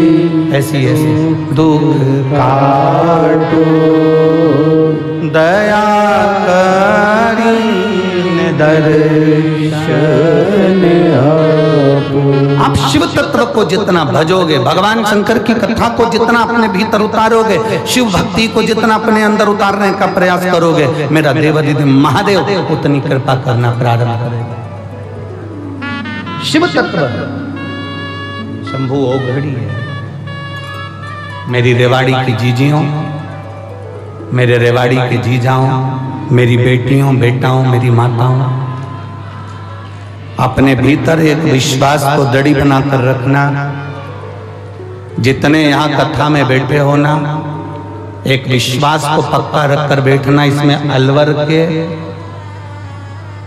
और अभी कथा बातची थी हरियाणा में तारा बाबा की कुटिया में, सिरसा का। इन पूरे पत्रों में सबसे ज्यादा पत्र अलवर के, सिरसा के, नोएडा, दिल्ली में जो कथा बातची थी स्कूल में, उसके पत्र हैं। इन पत्रों में लिखा कि हमने वहां के पंडाल में बैठकर कथा सुनी थी और मेरे बाबा ने मेरी झोली भर दी।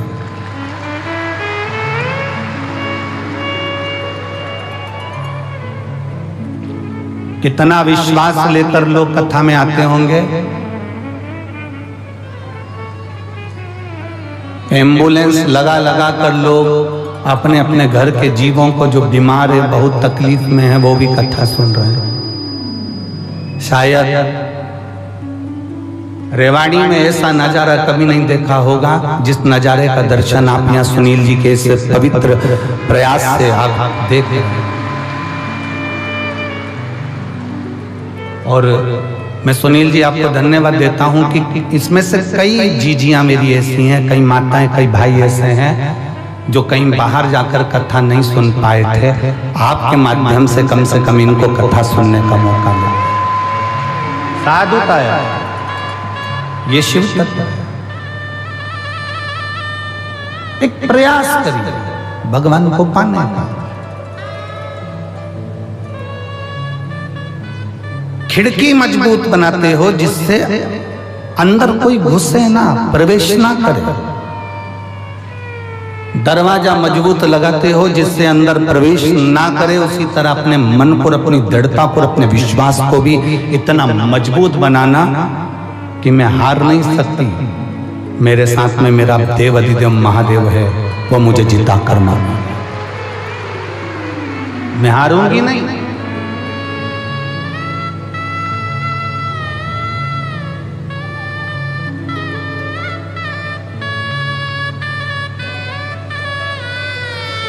वो एक लाइन,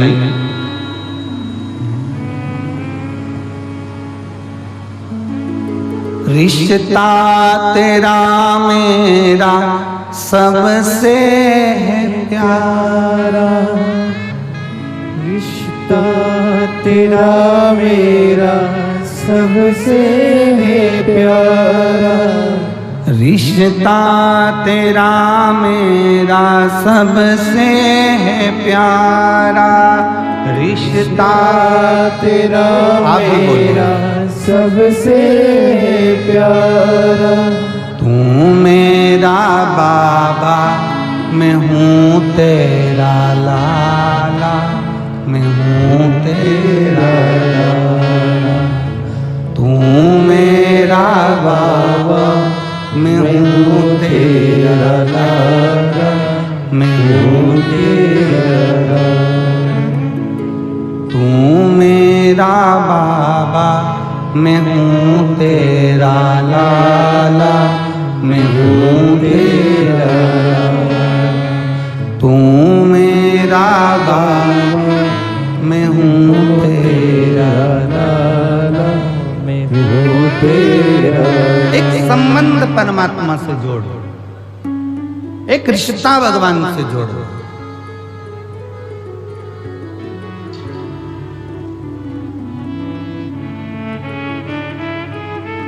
इन पत्र में एक बहन ने लिखा है जिसमें उसने लिखा कि मैं इतनी कर्जे में डूब गई, इतनी कर्जे में डूब गई कि ना मेरे पास खाने को था, ना पहनने को था,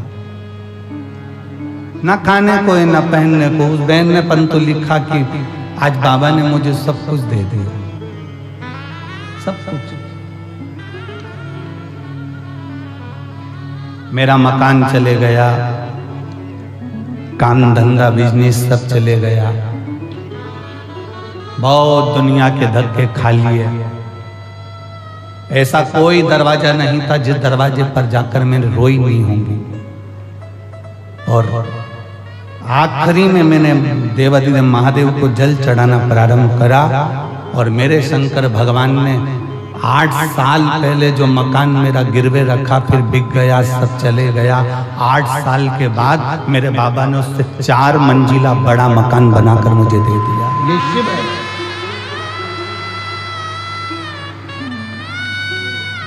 उसने अपने मकान का फोटो तक लगाया।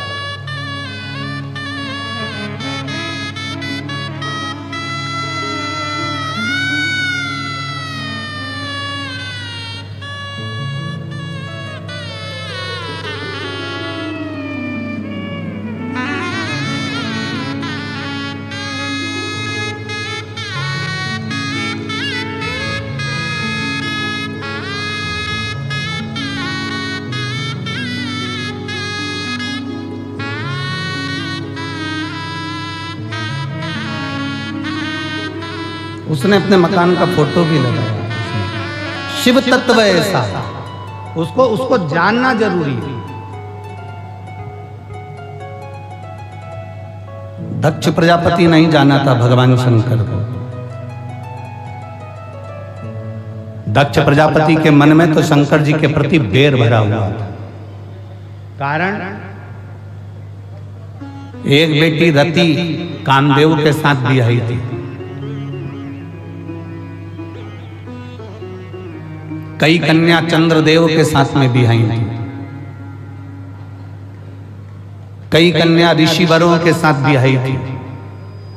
केवल एक माता सती ऐसी थी जो भगवान शंकर के साथ ब्याही थी। कामदेव के यहाँ रहने के लिए सुंदर भवन था, ऋषियों के यहाँ रहने के लिए सुंदर भवन था, चंद्रदेव के यहाँ रहने के लिए सुंदर भवन था, पर सती जहाँ रह रही थी वो सुंदर भवन नहीं था। कैलाश पर्वत वो सुंदर भवन नहीं है। कैलाश पर्वत एकदम खुला वीरान।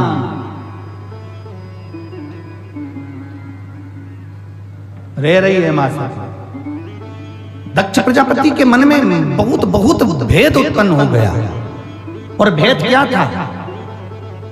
दक्ष प्रजापति ने चंद्रदेव को काया का रोग होने का श्राप दे दिया था कि चंद्र मैं तुझे श्राप देता हूं कि तुझे काया का रोग होगा। चंद्र को काया का रोग हो गया। उसकी काया छिन्न होने लगी, गिरने लगी, टपकने लगी।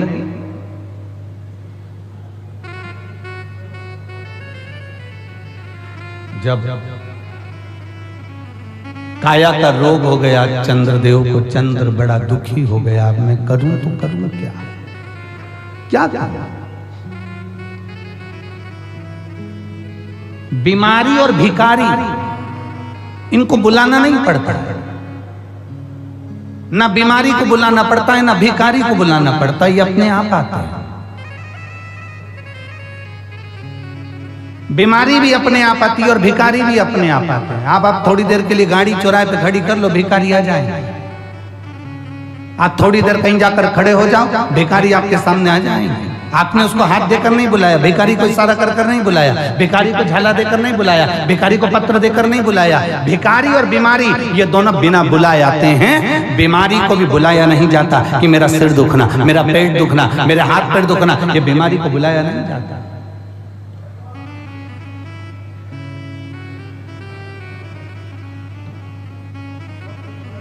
आज एक बहन कह रही थी कि गुरुजी वो अभी की बात कहे, गुरुजी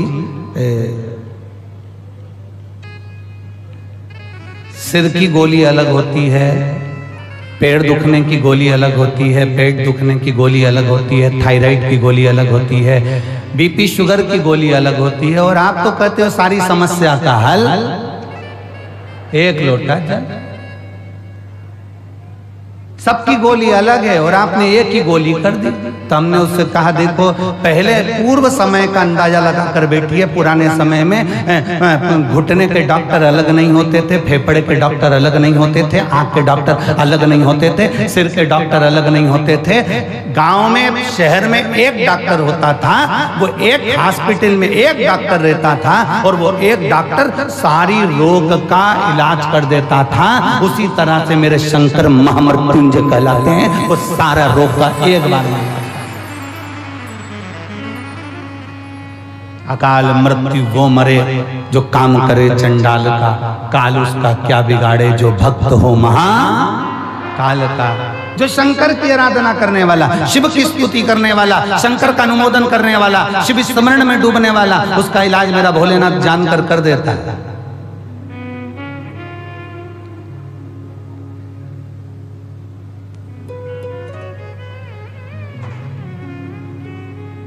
सिर की गोली खाते हो, सिर बंद होता है कि नहीं होता? जम के तो बोलो, होता है ना।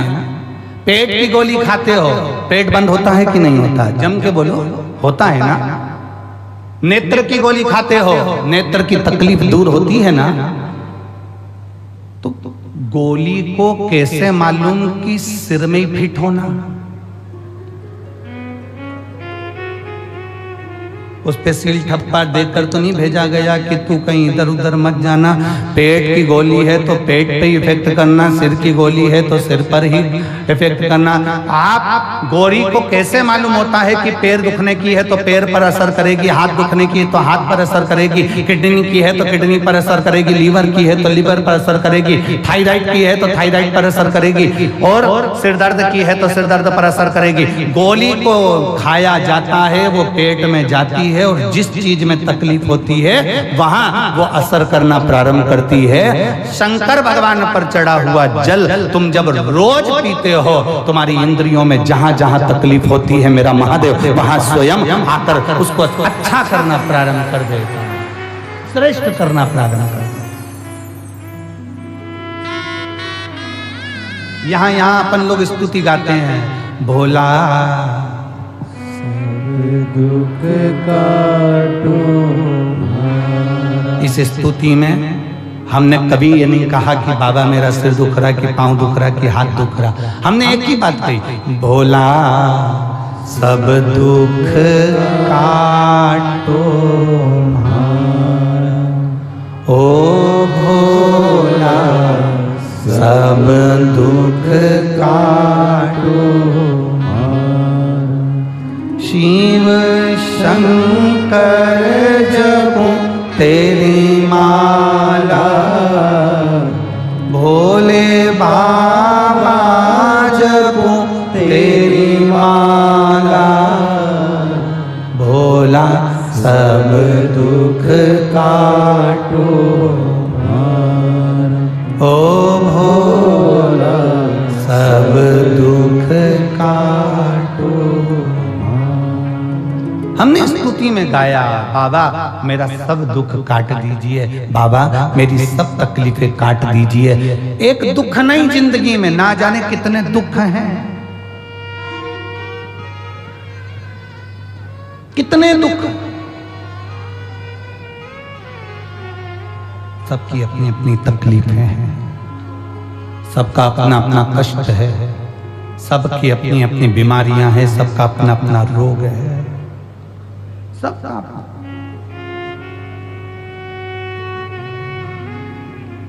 चंद्रदेव को रोग हुआ काया का, काया टपक टपक कर गिरने लगी, चंद्र की आंखों में आंसू भर गया। मेरा काया का रोग कौन मिटाया?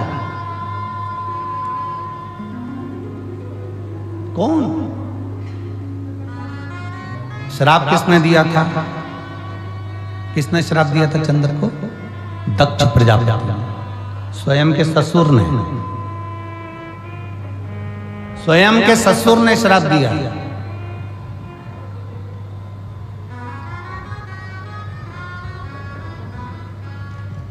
काया का रोग होता।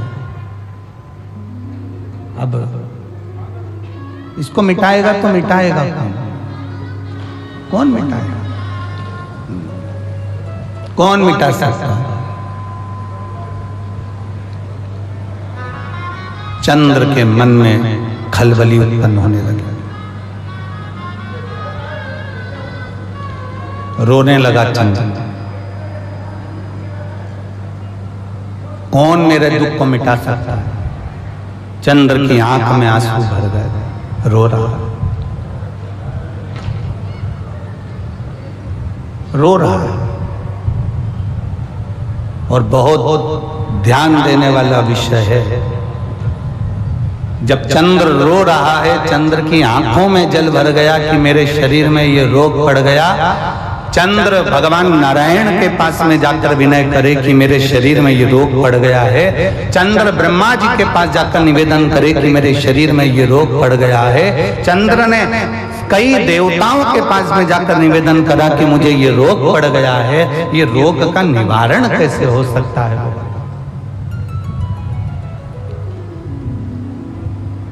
इस रोग का निवारण कैसे? इस रोग से मुक्ति कैसे?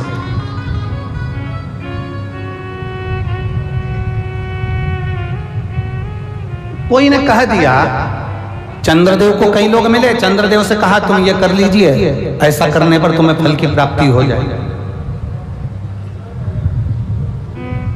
एक शीतल आरती होती है, मेरी जीजियों बड़े सावधानी से सुनिएगा। एक शीतल आरती होती है। कभी अगर तुम्हारे जीवन में अगर कभी तुमको ऐसा लगे कि रोग बड़ा भारी हो चुका है और बहुत भारी रोग मुझे घेरता जा रहा है, या डॉक्टर को दिखाने जा रहे हो और तुम्हें ऐसा लग रहा है कि डॉक्टर कोई बड़ी बीमारी बताएगा, तो उस समय पर शीतल आरती का प्रयोग करें। एक पुष्प हाथ की हथेली में रख लीजिए, एक पुष्प हाथ की हथेली में रख लीजिए, और यहां तक शास्त्र कहता है अगर हो सके तो आंकड़े का अगर पुष्प मिल जाए, तुम्हारे यहाँ क्या बोलते हैं उसको, मंदार का फूल, आंकड़े का फूल, अकौए का फूल, जो शंकर भगवान पे चढ़ता है, छोटा सा होता है, घुंघरू जैसा होता है वो, उसको तुम्हारे यहाँ क्या बोलते हैं हरियाणा में? आंख का ही पुष्प बोलते हैं। आंख का पुष्प मिल जाए तो ज्यादा अच्छा है। अब उसमें चाहे सफेद हो, चाहे नीला हो, चाहे गुलाबी हो, जैसा भी हो, हाथ में रखने के बाद हाथ में एक लोटा जल, भगवान शंकर के शिवालय में जब आप प्रवेश करें और प्रवेश करते समय भगवान के सम्मुख में जब भगवान शंकर के साक्षी में जब पहुंचे, आपके सामने पूजन में कोई भी सामग्री नहीं है, आपके पास में न दिया है, ना बाती है, ना गर्भवती है, ना चंदन है, ना कपूर है, ना कोई सामग्री है, केवल एक आंख का पुष्प और एक लोटा जल आपके पास में है। शिवालय में पहुंचकर शीतल आरती का प्रयोग करो। 11 बार भगवान शंकर के 11 रुद्रों का स्मरण कर कर जब 11 बार शंकर के शिवलिंग के ऊपर से नीचे तक वो कलश को जब घुमाया जाता है और घुमाने के बाद वो आंख का जो पुष्प है वो अशोक सुंदरी वाली जगह पर समर्पित कर कर भगवान शंकर को जो जल चढ़ाया जाता है, जो जल समर्पित किया जाता है, डॉक्टर भले तुमसे कह रहा हो कि तुम्हें बड़ी बीमारी के चांस हैं, आप जाकर एक बार चेक कराना, तुम्हें वो बड़ी बीमारी निकलेगी ही नहीं, उस रोग से तुम मुक्त हो। इसको शीतल आरती का प्रयोग किया गया। ये शीतल आरती, इसको शीतल आरती कहा। शिव की प्राप्ति का, एक रोग से मुक्त होने का। अब आपसे कोई कहे कि ये शीतल आरती का प्रयोग सबसे पहले किसने करा, तो आपको ध्यान लगाना है इस प्रयोग को। सोमनाथ जी की कथा का स्मरण करिएगा, सोमेश्वर की कथा का स्मरण करिएगा। आप स्कंद पुराण में, शिव महापुराण में सोमनाथ जी की कथा का स्मरण करिएगा। चंद्रदेव को काया का रोग हो गया, रोग इतना भारी था, चंद्र समझ नहीं पा रहे थे मैं करूं क्या। जब देव ऋषि नारद के पास पहुंच गए, नारद जी ने कहा एक पार्थिव शिवलिंग का निर्माण करो, बालू के शिवलिंग का निर्माण करो और समुद्र का ही जल भगवान शंकर को उनके आनंद से आरती कर कर उनको चढ़ाने का प्रयास करो। और शिव ने ऐसी कृपा कर दी कि चंद्र के पास आकर भगवान शंकर ने कह दिया, चंद्र मैं तुझे वर देता हूँ, तेरा काया का रोग समाप्त होगा, ये मेरा वर है क्योंकि तूने मेरे शीतल आरती का प्रयोग किया।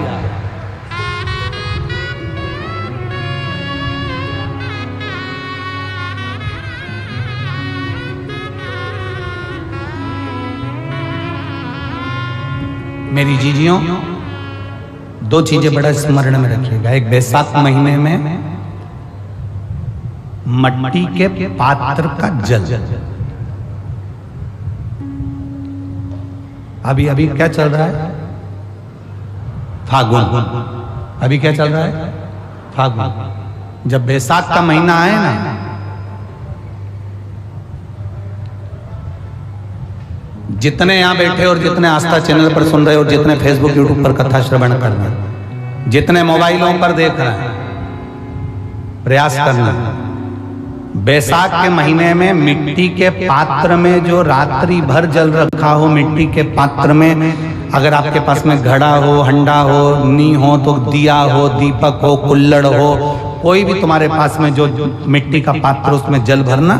वो जल बैसाख के महीने की किसी भी सोमवार के दिन, किसी भी सोमवार के दिन, बैसाख महीने में, या किसी प्रदोष के दिन, या बैसाख महीने के शिवरात्रि के दिन, वो मिट्टी के पात्र का जल अपने घर के प्रत्येक व्यक्ति का स्पर्श कराकर उस मिट्टी के पात्र के जल को तांबे के पात्र में डाल लीजिए और घर के प्रत्येक व्यक्ति का स्पर्श करा लीजिए और शंकर भगवान पर कुंदकेश्वर महादेव के नाम से समर्पित करिए।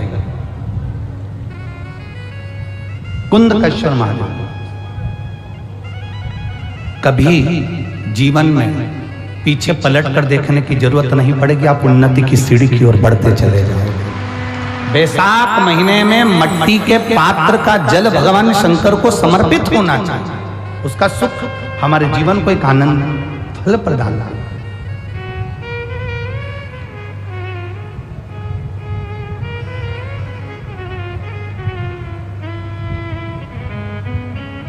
जैसे कहते हैं ना, कोई अच्छा मिले ना मिले, धन मिलने से कोई भाग्यशाली नहीं होता, सत्ता मिलने से कोई भाग्यशाली नहीं होता, वैभव मिलने से कोई भाग्यशाली नहीं होता। महाराज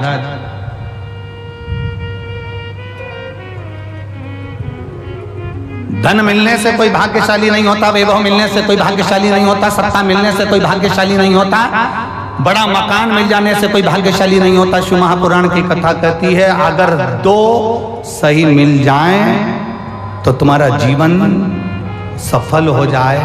एक गुरु सही मिल जाए और दूसरी घरवाली सही मिल जाए तो तुम्हारी जिंदगी स्वर्ग।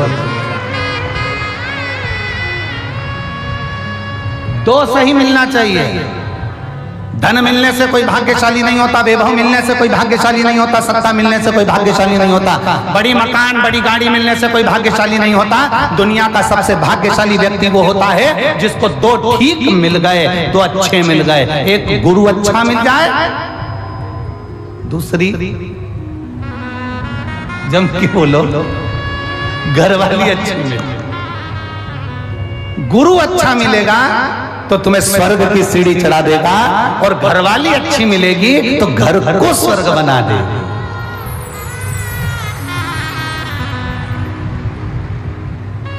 और इसमें से भी गुरु भले पीछे रह जा, पर जगदम्बा घरवाली भगवान से प्रार्थना करना ऐसी मिले जो मेरे अनुकूल हो, प्रतिकूल नहीं, अनुकूल। एक पति की पत्नी अनुकूल नहीं थी, प्रतिकूल थी। पति उससे कहता था आलू की सब्जी बना ले, वो बैंगन की बनाती थी। पति उससे कहता आज तू पीली साड़ी पहनना, वो नीली पहनती थी। पति उससे कहता कि देख चाय बनाना, तो वो कॉफी बनाती थी। इतनी प्रतिकूल, अनुकूल थी नहीं, बिल्कुल उल्टा चलती थी, बिल्कुल उल्टा। एक दिन पति को बड़ा दुख हुआ और पति ने अपने गुरुजी से कहा, गुरुदेव 16 श्राद्ध का समय आ रहा है, श्राद्ध पक्ष आ रहा है, गुरुदेव मेरे पिताजी का श्राद्ध आ रहा है। मैं अपनी पत्नी को बोलता हूँ पर वो श्राद्ध नहीं करने देती है क्योंकि उल्टा चलती है, मैं क्या करूँ? गुरुजी ने कहा एक काम कर, अभी तक वो उल्टा चलती थी, अब की बार तू उल्टा चल। उसने कहा गुरुजी उल्टा कैसे चलूं? तो वो तुरंत गुरुजी ने कहा कि ये काम कर, तू ऐसा कर कि आज घर जाकर बोलना अपनी पत्नी से, सुनो पिताजी का श्राद्ध है पर अपन श्राद्ध नहीं करेंगे। अभी तक बोलती थी करेंगे, अब बोलना नहीं करेंगे। उसने कहा ठीक है ऐसा बोल दूंगा। और उसने जाकर तुरंत कहा सुनो पिताजी का श्राद्ध है, अपन नहीं करेंगे। पत्नी तुरंत चिल्ला के बोली क्यों नहीं करेंगे? तुम्हारा बाप, तुम्हारा पिता, और तुम ही उनका श्राद्ध भी कर रहे? जरूर करेंगे। अब पति ने मन में सोचा, गुरुजी तो गुरुजी है, कितना बड़ा ज्ञान दे दिया भगवान, कितना बड़ा।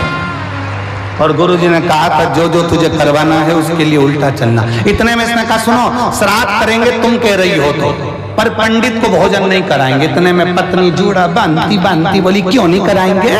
इतनी सारी प्रॉपर्टी का छाती पे बांध के ले जाओगे, 100 बामन को जिमाएंगे, जा। पति ने सोचा, आज तक एक नहीं जिमाया और आज 100 बामन जिमा रही है। पति ने कहा, ब्राह्मण को जिमा देंगे तेरे कहने पर दक्षिणा नहीं देंगे। कैसे नहीं दोगे? सबको सोने की अंगूठी देंगे।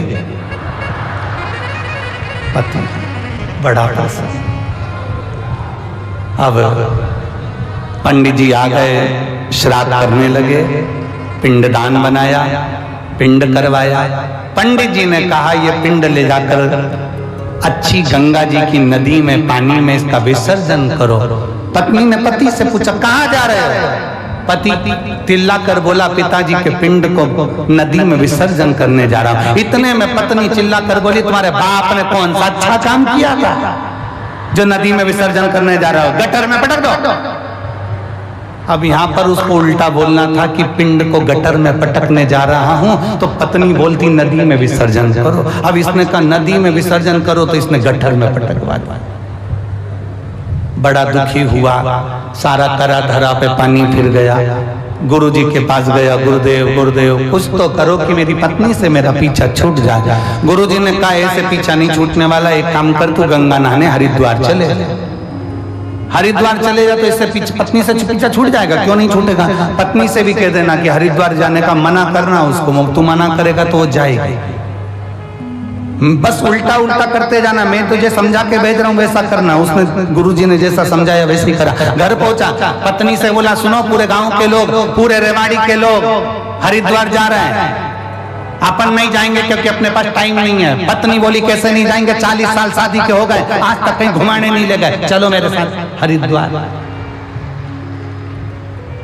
पत्नी हरिद्वार ले गई पति को। अब गुरुजी ने कहा था गंगा जी में नहाने जाना, और पत्नी जब नहाने लगे तो पत्नी से कह देना, ज्यादा आगे मत जा।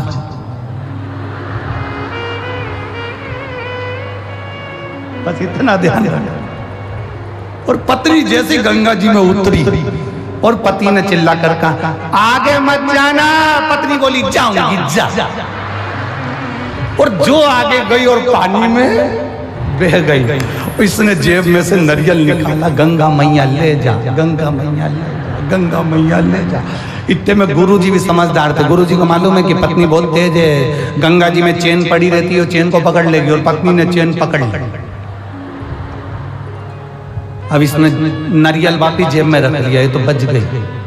पर गुरुजी की वचन याद आ गए, जब चेन पकड़ ले तो चिल्ला कर कहना, जम के पकड़। अब इसने चेन पकड़ी, पति ने कहा, अच्छे से पकड़ना, जम के पकड़ना। पत्नी बोली, नहीं पकड़ना, जा।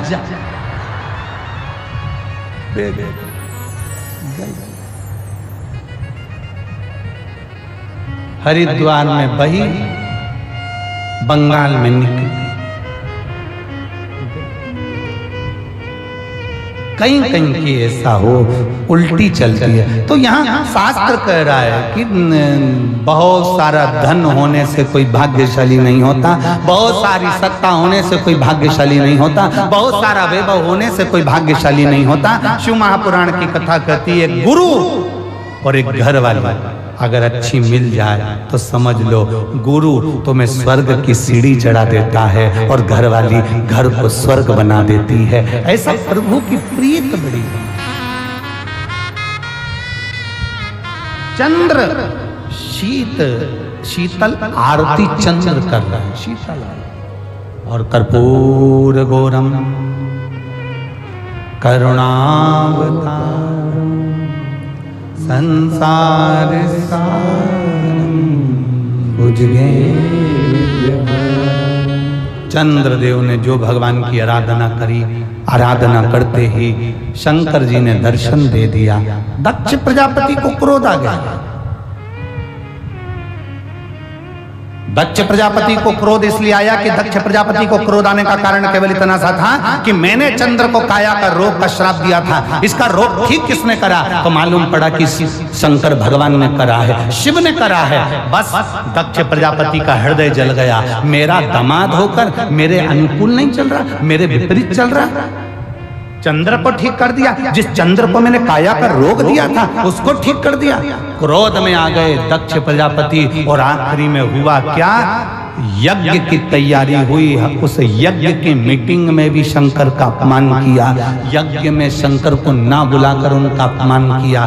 बार बार शंकर का अपमान करते हैं, केवल एक कारण है, क्योंकि शंकर भगवान ने उन्हें रोग से मुक्त करा था। मेरे शिव जी को इसका कोई फर्क नहीं पड़ता। दुनिया के लोग कितना भी ताना दें, दुनिया के लोग कितनी भी गाली दें, दुनिया के लोग कितना भी अपशब्द कहें, दुनिया के लोग कितना भी आड़ा टेढ़ा बोलें, शिव महापुराण की कथा कहती है अगर आपने अपने दिल से शंकर भगवान को पुकारा है तो सारी दुनिया तुमको दुख देने वाली होगी और मेरा महादेव दुख से निवारण करने वाला है।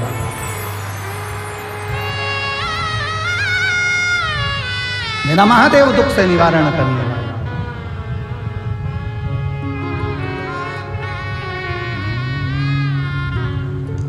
शिव कथा कर दो।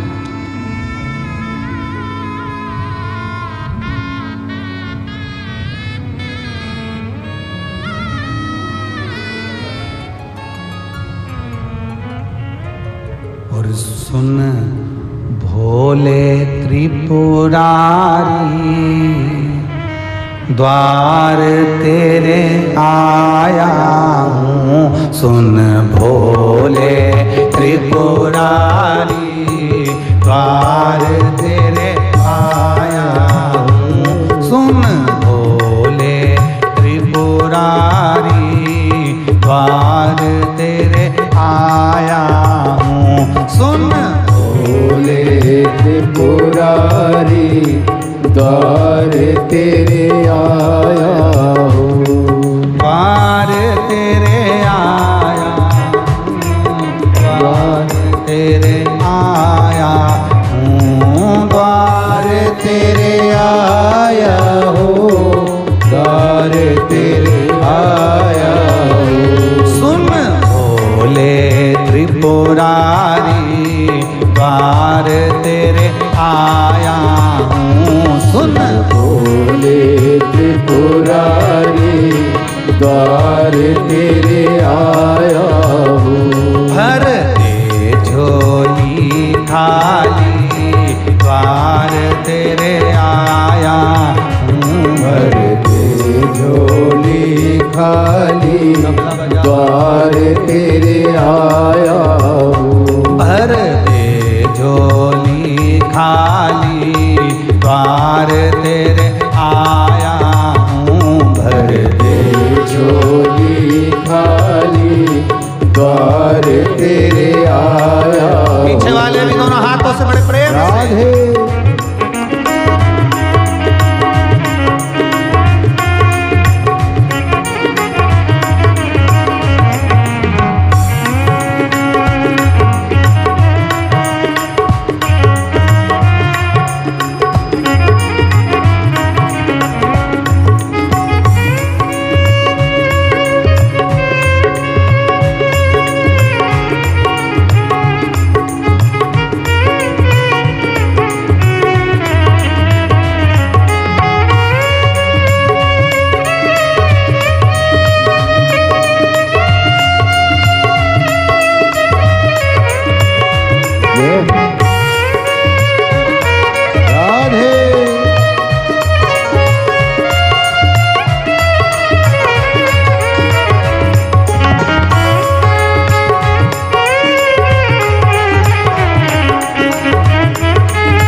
काशी में गंगा बहते है, तेरी काशी में गंगा बहती है, ओ तेरी काशी में गंगा बहती है, तेरी काशी में गंगा बहती है। लाज राखो हो लाज राखो, लाज राखो त्रिपुरारी, द्वार तेरे आया हूँ। लाज राखो त्रिपुरारी, द्वार तेरे आया हूँ। सुन भोले त्रिपुरारी, द्वार तेरे आया हूँ। सुन भोले त्रिपुरारी, द्वार तेरे आया हूँ।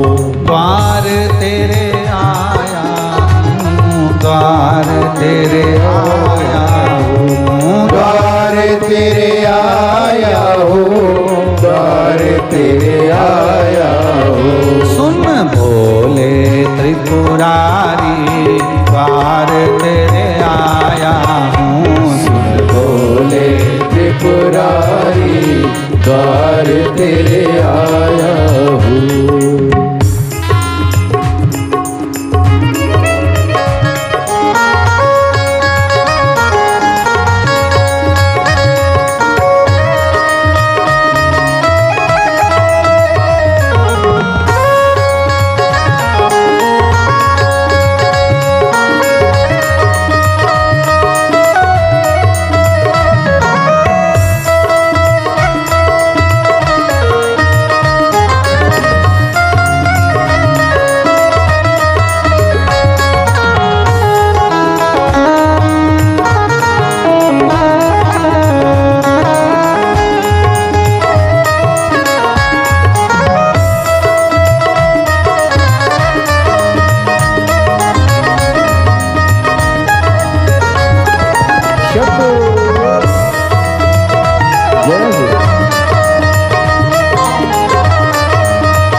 उज्जैन नगर की राजा होकर, उज्जैन नगर के राजा होकर, उज्जैन नगर के राजा होकर, उज्जैन नगर के राजा होकर। लाज राखो ओ लाज राखो, लाज राखो त्रिपुरारी, द्वार तेरे आया हो। लाज राखो त्रिपुरारी, द्वार तेरे आया हो। द्वार तिहारे आया हूँ, शरण तिहारे आया